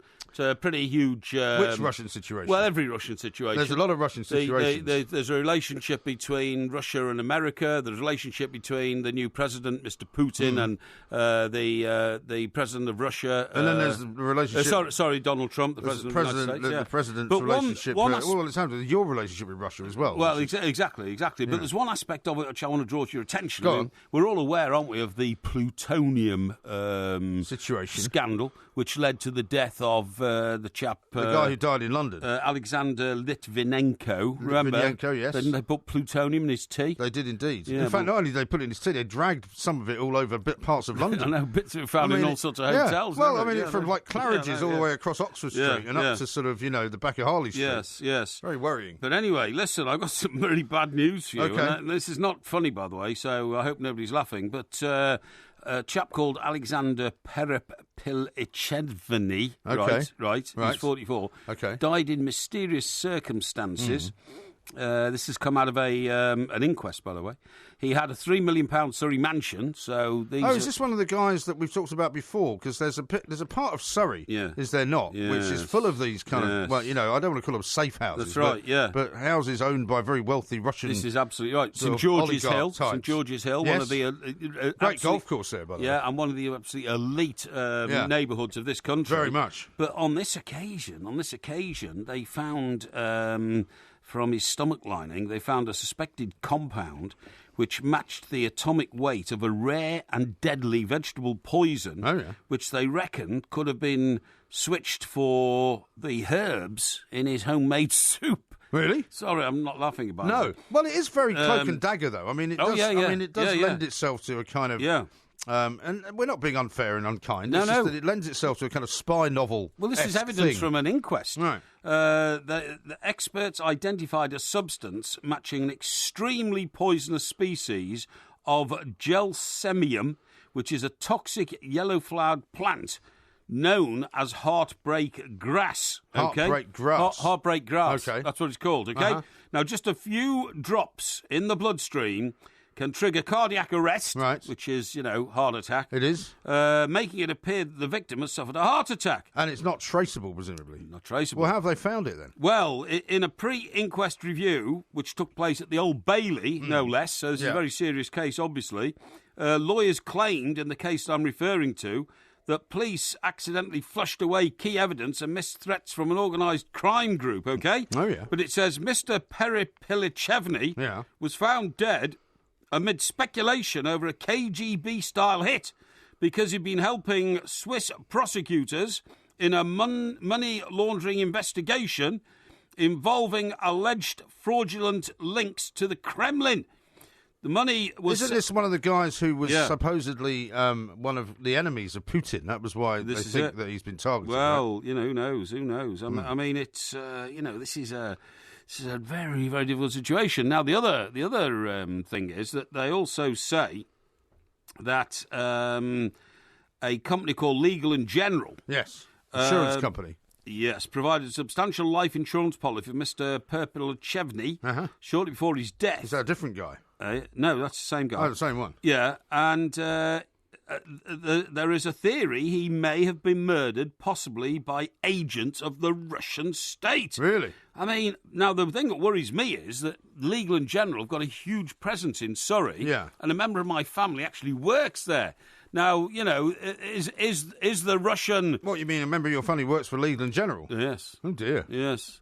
Blimey. And you might want to get invested in some bodyguards. Well, absolutely. I mean, this is the sort of thing that you've got to keep a very careful eye on. You know what I mean? Well, you have. I mean, fancy you're just sitting down in your £3 million mansion, and your maid comes and brings you soup for you, which I presume you've got in a £3 million mansion. Soup? Puts it on the table in front of you, and maybe in a silver salver. In a silver salver, and you're using your silver spoon to eat your soup. Bottle of Krug maybe on the side. Yeah, a bottle of Krug on the side, and all the time, what you're spooning into your mouth is a deadly toxin known as heartbreak grass. And do you think they do it over time? So it's not like they give you the absolute of poisoned, enough to kill you the first time. They give it to you over a period of time. Could be. But anyway, the people who are the poisoners, right, they know what they're doing, because I've done some research on this. Gelsemium, this is the stuff they think went in the soup. Oh, yeah. 3 species, 2 are native to North America and 1 to China. They're all deadly poisonous.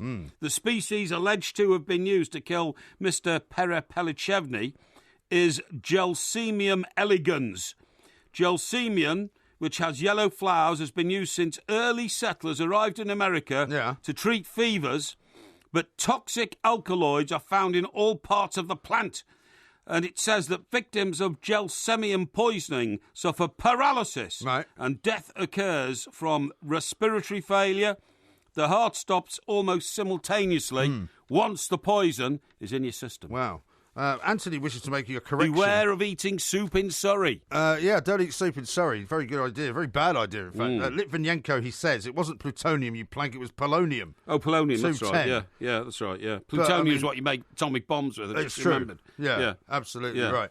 Now, we've got lots more coming up in the next hour of the show. We've got Ask Porky. We've got a whole load of questions on that basis. So if you have sent one in, you might want to keep listening. We might do that one on. Should we do it on Periscope tonight, or should we do it on Facebook Live? Or do you have a preference? Well, Facebook Live usually, I think, extends it to a wider audience. Yes. Don't you, than Periscope? I would say probably, yeah. Why can't we do it on both? Well, we could do it on both, but it starts to get a bit complicated then because Does it? you need You mean two you can't devices. handle it? Well, you need two devices. Even with the 2 mics camera, you can't handle it. Well, it's only one camera. Yeah, I know, but it should have a multifunctional, fixture. Well, it's got one camera, so if you have one camera, you can't take 2 pictures of the same thing, can you? Yeah, no, I suppose you not. You take one. No, I suppose not. Do you see what I'm saying? Yeah, okay. In that case, we'll do it on Periscope tonight. Okay, then. Yes. Thank you very much. Yes. This is Talk Sport. Yes.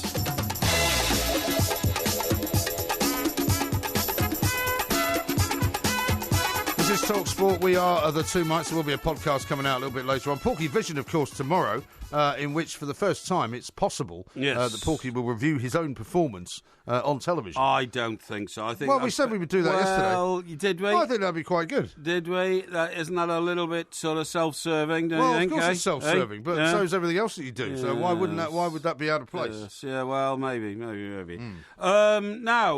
what I need to talk to you about, a big issue which is concerning me. Yes. Concerning me, and of course, you know that I like to try and look after the world and everything that happens in the world. Well, I mean, I'm always concerned with things that concern you. Let's put it that way. Yeah, the apparent popularity of nettles. Now, I don't like nettles. I hate nettles. Well, I don't think anyone likes them. Well, apparently they do. Some guy's written a book, Grass-Fed Nation. Some guy called Graham Harvey's written it, okay? Graham Harvey. Yeah. Can't say I've heard of him. And he says nettles are just fantastic, the best thing since sliced bread. Well, I remember people everybody should have a few in their garden. Well, people make tea out of nettles, don't they? Well, and you can make wine out of them as well. All sorts of things. It says here that one of... what did he say about his favourite food?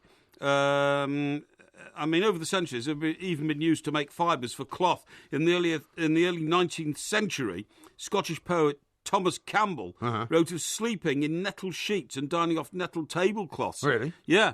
Be a bit jaggy, wouldn't they? Yeah, well, I'd have thought so as well. But some people actually eat nettles with an egg on them. Now, I don't eat eggs. I never have done. But I certainly wouldn't eat anything. Well, you mean eat sort of a raw nettle leaf? Yeah. They put like you can have a bed of rocket or a bed of spinach or something like that. Yeah. You can have a bed of nettles, apparently. Right. Well, Did you know that? I know of people who have eaten nettles, but I didn't think that it had become what you might describe as a delicacy.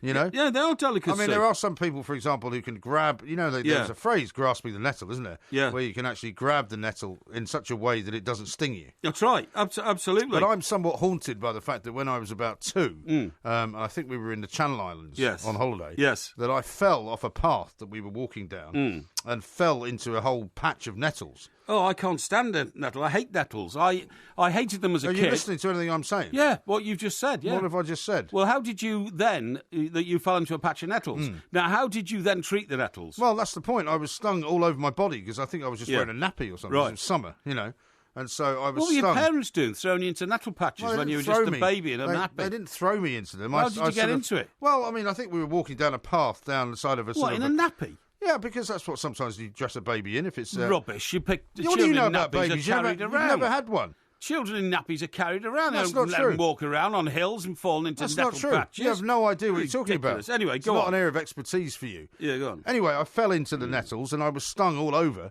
And all I remember was my mother sort of dabbing me with calamine lotion. Yes. Which was about the only thing they seemed to have in those days. So I had that sort of pink effect, with cotton wool and calamine lotion. Yeah. But it was very, very painful. Well, I was once in Cornwall, right? Yeah. I went on a sort of commemoration break with my sisters because we all you told me about this trip, to St Ives. Certain age. That's right, St Ives. And we decided to go for a coastal walk, okay? Yeah. We went a bit off the path, and we ended up literally in the middle of a nettle patch. And we had shorts on because, and my legs got terribly, terribly stung. And I was like terrified because I hate nettles and all that kind of stuff. You're not allergic to them or anything, are you? Well, I'm not allergic to them, but I was terrified of them. But anyway, believe it or not, one of my little sister went off and came back with a load of dock leaves, and she said, "Dock leaves are brilliant."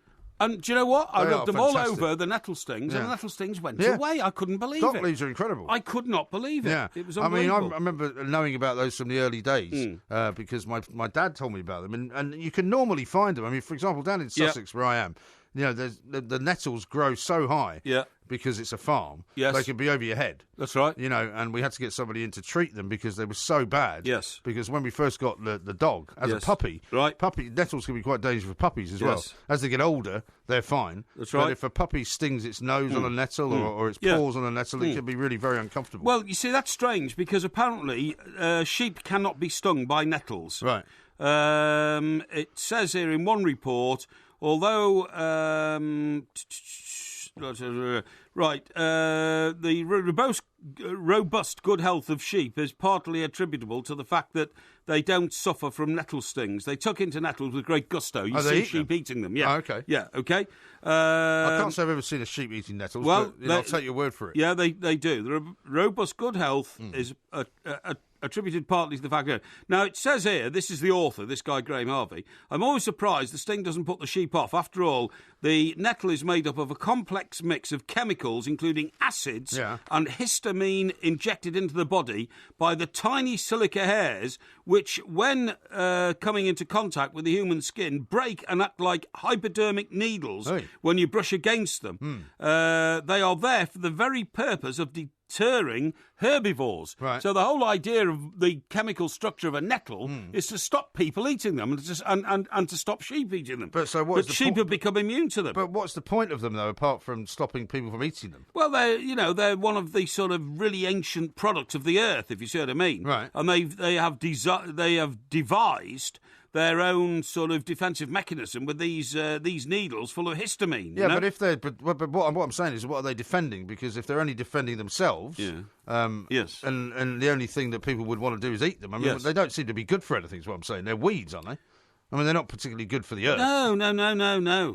Well, what are they good for? In the wartime cookbook, Kitchen Front Recipes and Hints, a chap called Ambrose Heath, who was an expert nutritionist, wrote that a poached egg on a bed of pureed nettle leaves covered with cheese sauce was the perfect meal containing bodybuilding, protective and energising foods.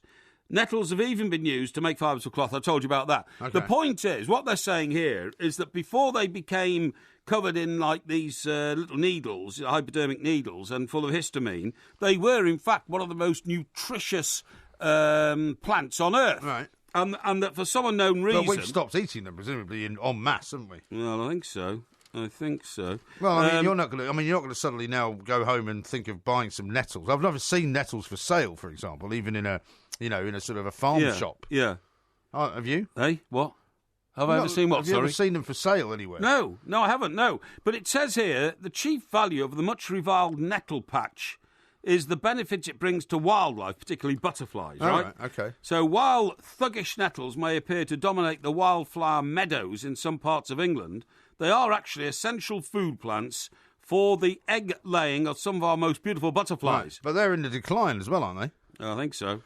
The summer favourite, the peacock butterfly, is best known for its unmistakable eye spots on its wings. I see. Which is a defence against bird or rodent predators, OK? Uh-huh. Emerging from hibernation What's the in point spring, of all this, by the way? Well, just to tell you that there is a value in nettles that you don't think there is. Well, I don't think there is. I've had all mine sort of more or less sort of Asian oranged out of existence. Have you? I've had them all taken out. Well, have you got nettles on your land? I've told you this. You weren't listening. Yes, I was. You know the garden that you saw? Yes, right? I see. Which is very large, right? Yes. It was when I first moved there. Right. There were huge patches of nettles all over it. Right. Right. And I had to have them removed. Right, OK. Now, it says here, I'm getting to the truth of this now, the reason why butterflies lay their eggs on nettles is because predators can't get to the eggs. Right, well, that makes sense. That makes great sense, doesn't it? Eh? It says, after 10 days... Unless they're sheep, of course, because the sheep can eat the The nettles. sheep could eat them, you're absolutely right. 10 days after the eggs are laid, they hatch and the black spiny caterpillars feed en masse in silken tents on top of the nettles. Those that escape being eaten by spiders or parasited by wasps leave the nettles to pupate Another nettle-dependent butterfly is the Red Admiral with its... What's wrong? I don't know why he's telling me all this. No, I'm telling you this because, some guy has written a book on nettles, right? He says that I'm with you on that. Yeah, well, I mean... But when does it stop? Well, look, for anybody to... according to a report from the charity Plant Life... Plant Life? Yeah, the countryside is now being overrun again by nettles and hogweed. Yeah. And you should watch in your own garden because it's going to come to your own garden soon because all the... Well, I've already had it in my garden. All the nettle spores are blowing around, right? Yeah. And you'll find that the nitrogen compounds being pumped out by diesel engines and industry have led to a resurgence in the nettle crop in this country. And more than a third of flowering plants fail to thrive in nitrogen-enriched soil, right? Which means... They are very vulnerable to drought, frost and disease. Great. Yeah? Thank you. Well, that's what I'm saying. You're finished now? Well, nettles are going to take over the country unless we get to... Well, I thought that was a good thing. You're now telling me they're bad. Well, I don't like them because they sting you. Right. OK, then. Well, I guess that's the end of that story. Yeah. This is Talk Sport. Yeah. The Two Mikes. Simulcast across the UK on Talk Sport and Talk Radio. Wouldn't it be nice if we were older, then we wouldn't have to wait so long? And wouldn't it be nice to live together in the kind of world where we belong?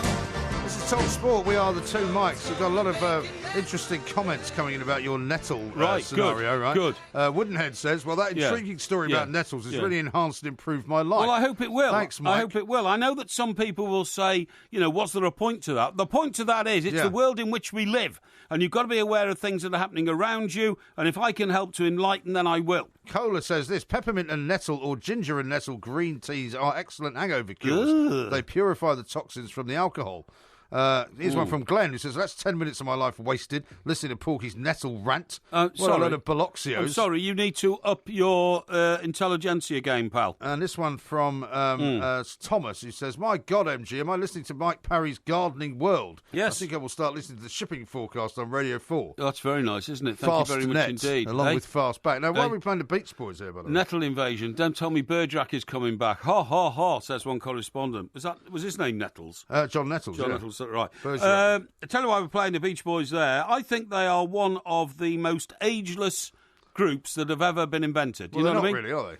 Well, no, what I mean is their music. Their music. Not their music can be described as ageless. Yeah, exactly. It almost makes you think of the summer. Oh, it makes you think of the summer, open-top car, roaring down Pacific Coast Highway, the waves from the Pacific crashing in and all that kind of not stuff. Not going over 55. Not going over 55, no, because you'd get lifted. But anyway, Mike loved the...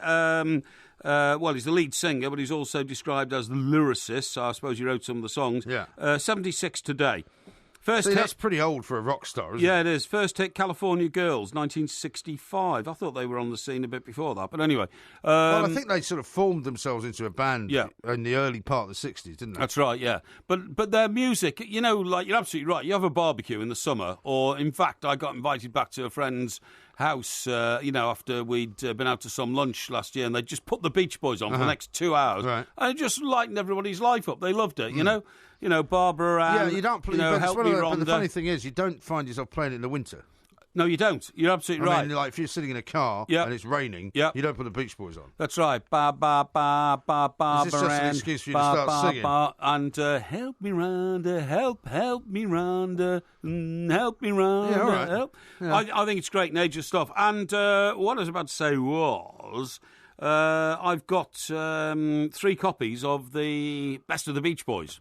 3 copies of the Best of the Beach Boys? Yeah, I have, Not the exact same CD? No, various versions, because over the years they changed, don't they? But I suppose so. I've got one in Stockbroker Bar, I've got one down the coast, I've got one in the car. Really? Yeah, because I still like playing it a bit sometimes in the summer. Okay. Aren't they great? I told you my car doesn't play CDs, didn't I? Oh, doesn't it? No. Oh, it's a bit ancient, is it? No, it's modern, actually. Yeah. No, only ancient cars play CDs. That's really? the point. Is that the case? Yeah.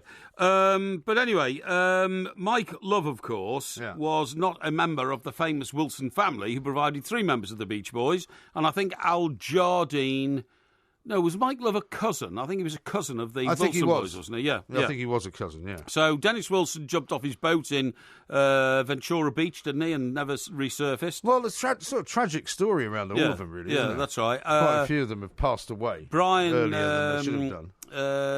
Brian Wilson, of course, had terrible struggles with mental health and all that kind of stuff, didn't he? But it is widely accepted that as a result of ingesting quite a lot of nefarious substances, was partly to blame. True. And the other Wilson, who was Carl, what happened to him? Carl Wilson, I think he's still around, isn't he? No, isn't he the one that's still alive? No. Brian's the one who's still alive, isn't he? The guy who wrote all the records, the Genie Eye. I don't know. I'm not sure. I'm not an expert on the Beatles. But anyway, you're absolutely right. One of the world's great groups, and I don't apologise for saying, you're celebrating a group that was out in the '60s for. Their music is literally timeless, in my view. Yeah. Talking about the Pacific Coast Highway and all that. What do you think about Boris's view that it's time to bring back the Royal Yacht Britannia? The Royal Yacht Britannia, which is currently berthed up in Ocean Terminal in Leith, right? That's right, yeah. Bringing it back in what guise? Well, not bringing that one back, because that's now, very old, and it has a job of its own, doesn't it, in Leith? What is it, by the way? Well, I think the Ocean Terminal is a sort of, it's the waterfront. You know where we stayed in Leith, and we had lunch that time when we were up doing the Edinburgh Festival. Yes. Well, if you when we went to that bar to watch a game, that's right. If you kept walking along that road, that's right, you come to what was the old sort of container docks. Yeah, area. That's right. I've been there because we went to see a boat there called the Ocean. Oh, okay. Yeah. Well, I actually went to look at a flat there once when I first moved to Edinburgh. Right. Because it's they were putting trendy. up some it was becoming trendy, and they were putting up some really nice buildings and reclaiming some of the water back. Yeah. And Ocean Terminal is like a sort of shopping centre as well. And they've got the Royal Yacht Britannia. I'm not certain, but I'm pretty sure you can go on it. Yeah, you can for a fee. I think it's like a conference centre or something. Yeah, I don't think it sails anymore. Oh, it doesn't sail. Definitely doesn't sail. But you can go on it and look around it, I think. Yeah, there's a big problem when whenever an aircraft carrier is decommissioned, there's always the call, make it a museum, make it a hotel. The problems you have keeping a boat in good shape once it's not sailing are monumental. They rust to start off with because they're sitting in water all the time. Right, yeah. That's why that great disco on the Tyne in Newcastle, Tuxedo Junction. Yeah. The boat sank about every couple of years. They used to have them like on the Thames as well. On the Thames, I mean, they'd have to replace them every so often. Didn't they have HMS Hispanola, which was a Spanish restaurant? Yes. Yeah, I went there once. Yeah, it was good, yeah. Well, there was a couple, right opposite, not far from here, it's opposite the Oxford Tower. Yeah. There was Hispanola, and there was another one which was just a nightclub. Yeah, you're right, yeah. The only one that's actually endured and survived, because it's paid for by government money, is HMS Belfast on the Thames, because that is genuinely a Second World War battleship. And have you been on that? Do you know what? I can't remember. I think I have, yeah. I'm not sure. Anyway, the point of my story is... What is the point of your story? That John Major, in the dying days of his government, I don't know if he was trying to seek popularity or something, first of all announced we were going to build a new Royal Yacht Britannia after retiring the old one, and then cancelled it, and then... I think Tony Blair cancelled it, actually. I think, I'm right. John Major said, we're going to build a new Royal Yacht Britannia, and everybody, sort of half the country got excited, and half the country said it's a waste of money. And then Tony Blair cancelled it, and then said later that when he visited the Royal Yacht Britannia in its retirement, he wished he hadn't cancelled it because it was a magnificent piece of sort of British heritage. Yeah, right. Now, that's the point that... but if they're going to bring... it's just a new one. Yeah. Is it going to be for the Queen? Is that the point? Yes, that is the whole point. I mean, what Boris Johnson is saying is that because he was a foreign newspaper correspondent, right, he would sometimes work in places where the Royal Yacht Britannia would turn up. And whether the Queen was on it or not, because sometimes it was just the Duke of Edinburgh, who some unkindly say used it as a party boat and all that kind of stuff, or whether it was Prince Charles and Diana on their honeymoon or something like that. He said it used to attract massive crowds.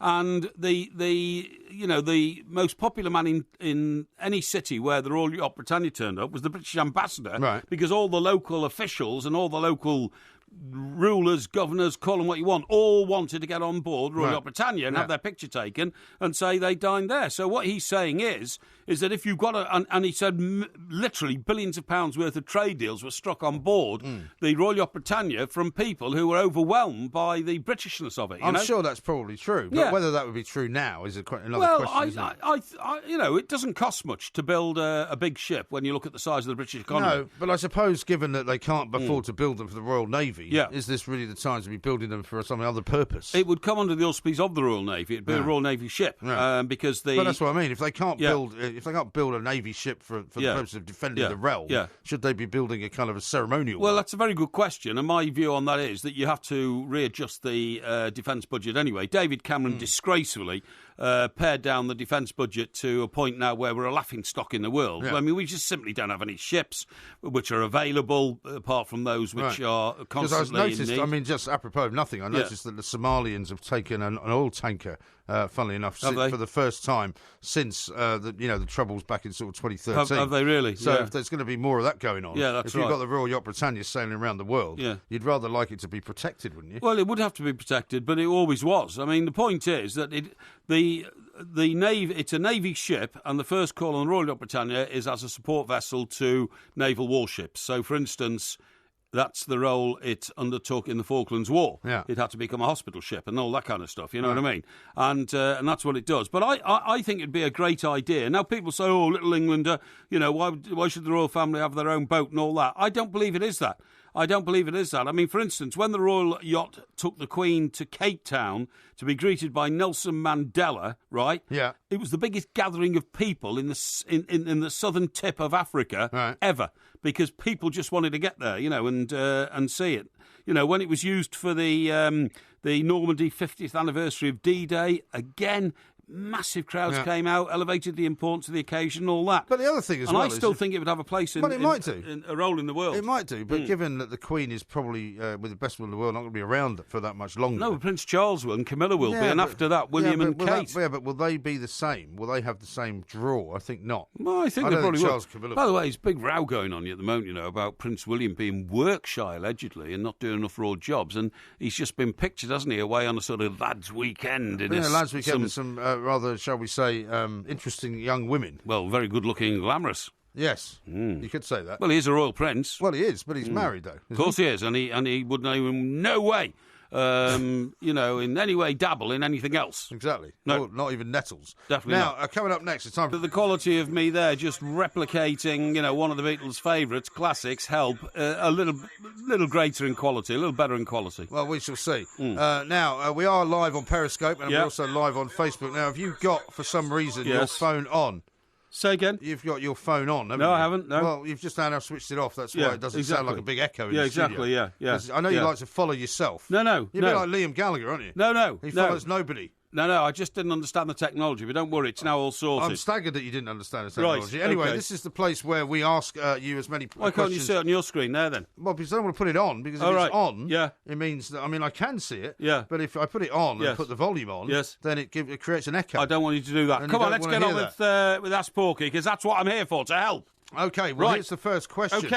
From the Verminator. He says, considering everything Porky has ever done, and he's brilliant at, if he wasn't a journalist, what sport would he excel at and why? Sport, are you talking about? Do you know what I wish I'd done? I wish that when I was about 16 or 17, I first learned to drive a car. I felt good behind a wheel, and I also felt I had very, very fast reactions to road conditions. I was immediately very good at peripheral vision and what you call roadcraft.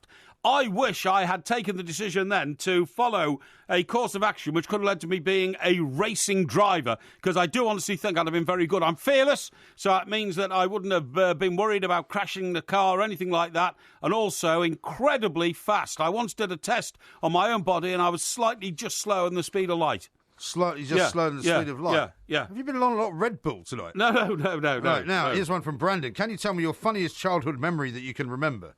I don't think back to funny childhood memories. My life has been a catalogue of improvement along the way, and funny things didn't really happen to me. I didn't want funny things to happen to me, and I don't really celebrate funny things. I celebrate milestones in life, and I've had many of those. OK. Yeah. Paul says this. What did you read into the banner at Leicester tonight, which said, let's slip the dogs of war? Let's slip the dogs of war is, in fact, a reference to Joe Royle's Everton team of 1995, which won the FA Cup. We were in the relegation zone before Christmas. Why would Leicester be using a banner like that? I don't know. Maybe because they want to pick up on that. They got the same colours blue and it reminded them of it. I don't know. In December 94, we were in the relegation zone, and our manager, Mike Walker, didn't have a clue, with the greatest respect to him. He's the father of Ian Walker, the former England goalkeeper. Joe Royle took over. He stabilised the club, took us up the league, and we won the FA Cup. Brilliant. Okay. Dogs of war. Glenn says this. Dear Porky, if one day you saw old MG standing outside your local Wetherspoons selling boxes of stolen Porky scratchings for twice the price and making bundles of cash, would you congratulate him on his rat-like cunning and forward-thinking initiative, or make a citizen's arrest, kick him in the short and curlies, and then ring the police? I'd call the police immediately. Honestly, I can't stand that sort of thing. You know, people who gain an advantage in life through nefarious activities, through theft, through criminality, it's something I just can't abide. However, I would not blame anybody in wanting to deal in the black market in Porky scratchings, because they are so good and they're going to be in demand hugely. Believe me, it's the next great consumer demand. Believe me, it's one of the great phrases. Terry says, are you planning to hit the Guinness tent this week at Cheltenham with Mr. Alan Bernard Brazil? No, we're not going to Cheltenham this year. MG and I have got an awful lot on at the moment. We'd hoped to get up there on Friday and join our friends Hawksby and Jacobs, who kindly invited us. Unfortunately, we have so much lined up work-wise Saturday and Sunday, as well as the night before. And on Friday itself, in other areas of the businesses we have to get involved in, we can't do it. But we will be back, I hope, next year. Here's one from Pete. Says, did you enjoy your week off work? Well, I didn't really have a week off work, to be honest. I had a week, 4 days actually, when I wasn't here in the studio. MG was in America looking after family matters and checking out things that we may be getting involved in later in the year.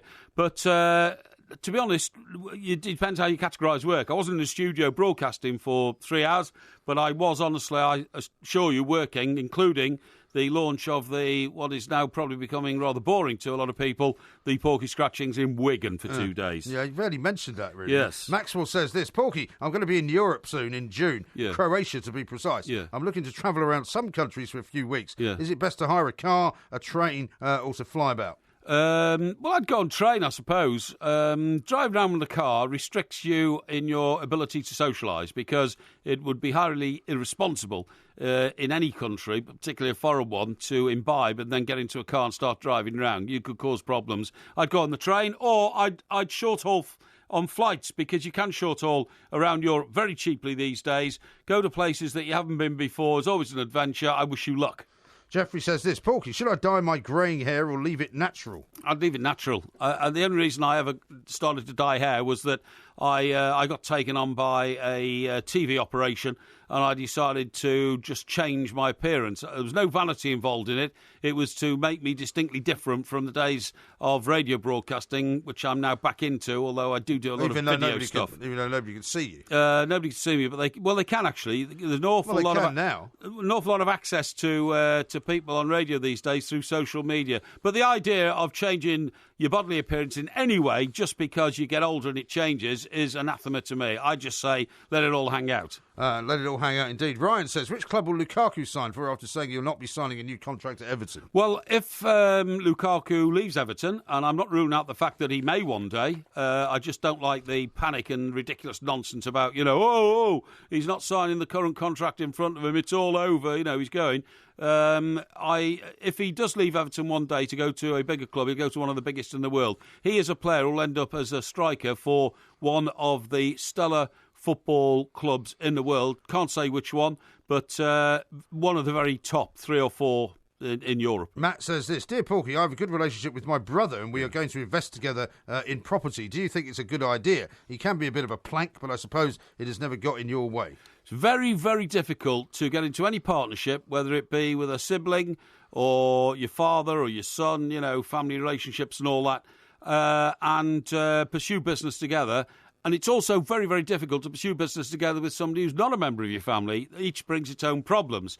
Very rarely do you get a duo that works particularly well and successfully. And I would, for instance, nominate Ant and Dec, as 2 outstanding people in a duo together. They're not related, but massively successful. The reason why they are, it is so rare that you can get 2 people who work together like that. Other examples I would give you would be Hawksby and Jacobs here at TalkSport, and of course old MG and myself. To a large extent, we get on well together, but it's a very, very rare commodity. Here's one from Josh, another football question. As I'm a Forest fan, I want to know, does Porky think Nottingham Forest will ever get back into the top division? I can't tell you that because it depends on who owns Nottingham Forest. It's always sad to see the demise of a club that's hit the heights, but the problem is that you have to be brutally honest about this. Nottingham Forest exceeded all expectations because of the genius of Brian Clough. It's not a club who, over the decades and the centuries, has been geared to success decade in and decade out. Other big clubs like Manchester United and Liverpool and Everton and Tottenham and Arsenal have been structured for success over centuries, literally. Nottingham Forest were lucky to have a burst of genius. They'll be very, very hard pushed to refine that. Here's one from Manj who says, my wife's off to Marbella in April with a couple of friends for the third time in 9 months. Yeah. If you include the day trip we did there on our family holiday during the summer, that'll be visit number 4. I've told her I think she's taken the mick, but it doesn't seem to faze her. Yeah. What shall I do? Well, it's entirely up to you. I mean, it depends what relationship with your wife is like. But I would say that, a wife who's going off to Marbella for the 4th time, even though one of them was with yourself, but 3 times on her own, is an unusual phenomenon, an unusual happening. I don't know what age your wife is, but Marbella is a really, lively young people's sort of hangout, Puerto Banús, Marbella, around there. I would say there's something a bit, a bit odd about that. Kelly says this, the Ballad of John and Yoko was number 1 on the day I was born. Do you know what was number 1 on the day you were born? I don't think they had a pop chart on the day I was born, to be honest. And if they did, it would be somebody like Elvis or the Ink Spots or something horrible and rubbish like that towards the end of the 50s, you know. Well, we could look it up and see. Yeah, we could, yeah. But the Ballad of John and Yoko was the Beatles' last number 1. And, of course, written about the strange relationship that John and Yoko had with the rest of the world. Brilliant record, loved it. How about this from Pierre? Dear Porky, what is it like being famous? Do you consider yourself a celebrity? No, I don't consider myself to be a celebrity. I certainly don't. Your face is on the side of some Porky scratchings. Yeah, well, that's right. Yeah, well, that's for people who eat Porky scratchings. That's great. And, obviously, we have people who... oh, excuse me, voice, who listen to us. But, no, I don't. You're famous if you've written, a number 1 hit song, if you've, appeared in a film that millions of people have watched, if you are constantly in a soap opera on television, we are just, I suppose, amongst some people we're popular. Well, I don't think we're really famous. Oh, OK. Here's one from Gary. I've just emptied out my shed and have a box of old junk that I don't want. What's the address for Postman Pork, please? No, the address for Postman Pork is 18 Hatfields, London SE1 8DJ. Right. We do not accept junk of any sort. Are you sure about that? Of course I'm sure of that. However, anything that's worthwhile in terms of interesting that you want to communicate to us, please do. And if it involves having to put in, a model of a Spitfire aeroplane or something like that, that's not a problem. We can handle all that. One from Suki says, when is Volume 2 of Rooney Tunes coming out? It's an interesting question, that, because Rooney Tunes, of course, was a one-off. I think you'll find that Wayne Rooney signed a 5-book deal some time ago. In fact, a very long time ago. It might have been as far ago as 2006, I think, 2004. And I don't know if the second volume's ever come out, because the first volume was written by... it was ghostwritten by... Hunter Davis, I think. Hunter Davis? I think it was Hunter Davis, yeah. Or certainly a very distinguished author. Yeah. And in the last few years, there's been a real problem trying to get numbers up on footballers' books. So the answer to the question is, I think it's in abeyance. Oh, OK. Here's one final one, I suppose, from Steve. He says, Dear Porky, I would like to buy a new car. Should I purchase a luxury vehicle like MG's or a second-hand cheaper car like yours from my neighbour? Mine's not a cheaper second-hand car. My car is an elite car. It's only 1 year old now. It's a brilliant car. What I would say is, think very carefully about how you acquire and purchase a car these days, because a very expensive car, which could cost you 50, 60, 70,000 pounds, it's an awful lot of cash to actually stump up on one particular item in your life. You may feel there are other ways of financing having a great vehicle. There's loads and loads of offers around these days. Go and pursue them all. Thank you very much indeed. That was Ask Porky. There will be another one, Indeed. of course, same time next week. Indeed. This is Talk Sport. The Two Mics, simulcast across the UK on Talk Sport and Talk Radio. You sing to the hero when I saw her yesterday. He and she told me what to say. She said she loves you and you know that can be bad. Do another one, Mo. Do another one. Your boy? Yeah, do another one, Mo. Oh, yeah. Do another one. Oh, yeah. Oh, yeah. Oh, yeah. one. Oh, yeah. I want to get over. Still weak, this is Mary and Michael Graham. This is Mary and Michael Graham. In Rossi. In Rossi. Say more, say something else. Well, wait a moment now. Michael is just listening to get out of the stage. It's almost finished now. It's almost finished now. My sister was very compliant there. Yeah. I mean, doing exactly what she was told. Did we have to really listen to that load of rubbish again? It's not a load of rubbish. It was it's a load of rubbish. It's part of my family heritage. I take great exception to you. I'm going to give you an opportunity to apologise for your earlier outburst, saying that it was boring, drivel, rubbish, because it is part of my cultural heritage. Hang on. And I would expect you to be respectful of that. It may be culturally heritagic to you. Culturally right? heritagic? Yeah, to you. But can I tell you something? Did you ever actually write English? Our millions of listeners will be listening to some scratchy old record with some dozy Scottish accented imbecile children, you know, I'm in love with you because I know she loves you, yeah. I mean, that's rubbish, drivel. We shouldn't have had to inflict that upon the eardrums of our millions of followers. OK. Well, why don't you bring something in from your own childhood and then we can have a listen to what you were like as a child. Well, I suspect that you haven't got anything, though, because it's all been destroyed. Sorry, you've been very praiseworthy of my poetry, which you've seen. I've not been print. praiseworthy of your poetry. Yes, your poetry was written when you were a teenager. I'm talking about when you were an infant. Well, I've already shown you my Butlins cup. Your Butlins cup is a fabrication. I think you've got my Butlins cup. Your Butlins cup is a fabrication. It's not. The original is, you know, as well as I do, the original... Your history of everything that you've ever done in life is nicked from somebody else. So not at somebody all. Else probably won the Butlins cup and you stole it from them on your way home. Well, how come it says Mike Parry, Farley, 1961 Well, you probably had it made. You've got another one that was made quite recently. No. Which said Mike Parry, wins... Well, that's because somebody stole the original. Oh, so that's not the original one. But you were called Mike when you were 6, were you? Yes, Mike Parry. Mike Parry. No, I think it says Michael Parry. No, you don't know what it says. It says Mike Parry. Mike Parry. Oh, right. How do you know? Have you nicked it? You've got it, haven't you? Because we used to have the cup every live show that we did. That's right, and somebody's nicked it. The cup has disappeared. So you admit the cup exists? No, the cup did exist. I've never said it didn't exist. Yeah, All I'm saying exactly, is it may not be genuine. It was genuine. Because I didn't know any 6-year-olds called Mike. I've got into a boxing match. And also the evidence of your boxing abilities is clear for everyone to see on Two Mikes TV, where we had a boxing competition in here with the boxing machine. Oh, yeah, and you but were useless. No, you don't understand.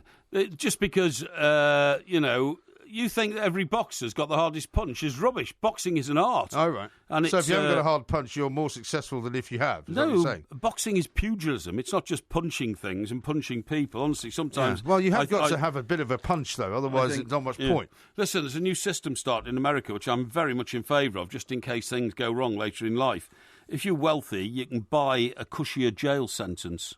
Do you think that's good? You buy a cushier jail sentence? Yeah. What, because you can afford to? Yeah. No, of course it's not good. No, it's good. No, it's not good. I mean, it's perfect for you, because you would love the idea of being able to buy your way out of any kind of problem. It says here... And that would be anathema to me. This is in Los Angeles, right? Americans convicted of serious crimes are paying, I love this, are paying hundreds of dollars a night to serve their sentences in California's smaller pay-to-stay jails instead of the notoriously rough and dangerous county prisons. Right. More than 160 people found guilty of offences, including assault, robbery and, sexual offences, were able to buy their way out of the public jail system between 2011 and 2015.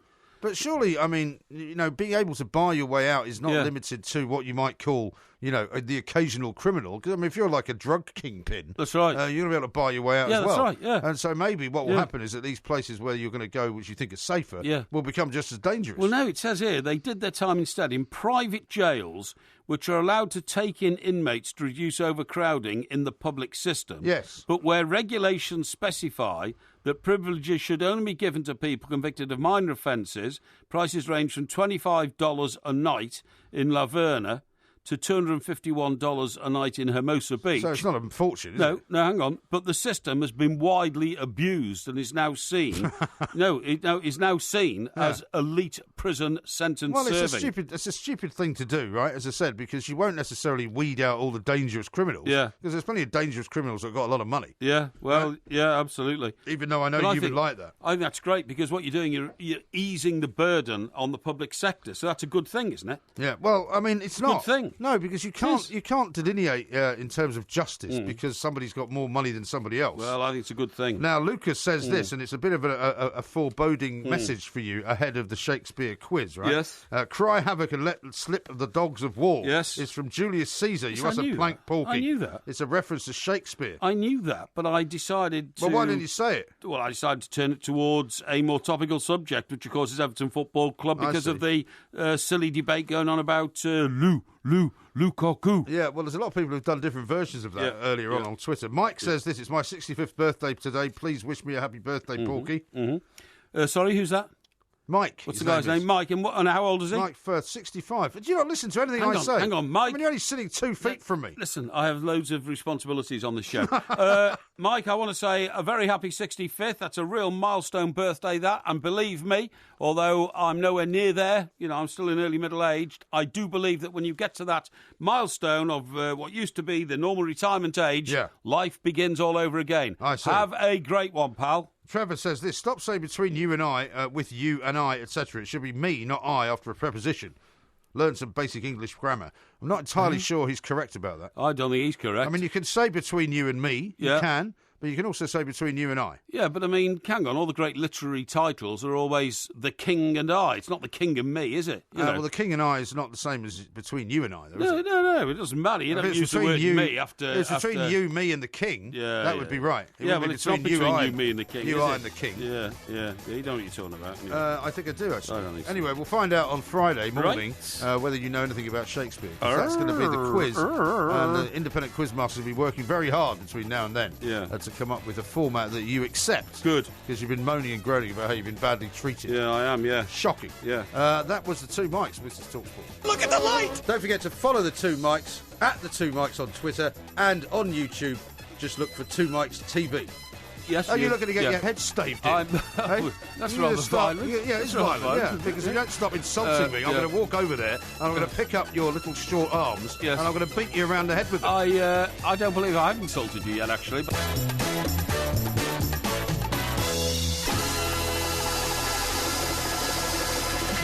You can't answer the points I'm putting to you. You're going around in circles and then getting nasty and shouting and threatening to beat me up on air, all of which I think you'll find is against Ofcom rules. And you might find yourself subject to disciplinary action. I can beat you up during the break and they won't know about it. How about that? Oh, that's still in the studio, mate. I'll take you outside of the studio and it's not under Ofcom rules. I'll drag you down the stairs and I'll take you in the street and I'll kick you around for a couple of minutes and then I'll come back and do the show on my own. See, How about that? Such a violent streak. Yeah, I've got a violent streak, so don't mess with me. If you love the Two Mics podcast, you'll love the live show. Weekday overnights from 1am on DAB Digital Radio and 1089 and 1053 AM and via the TalkSport app. TalkSport, your Premier League station with exclusive commentaries every weekend. What an absolute corker! TalkSport. This is the way it's always been, and I don't care. This is the way it's going to be from now.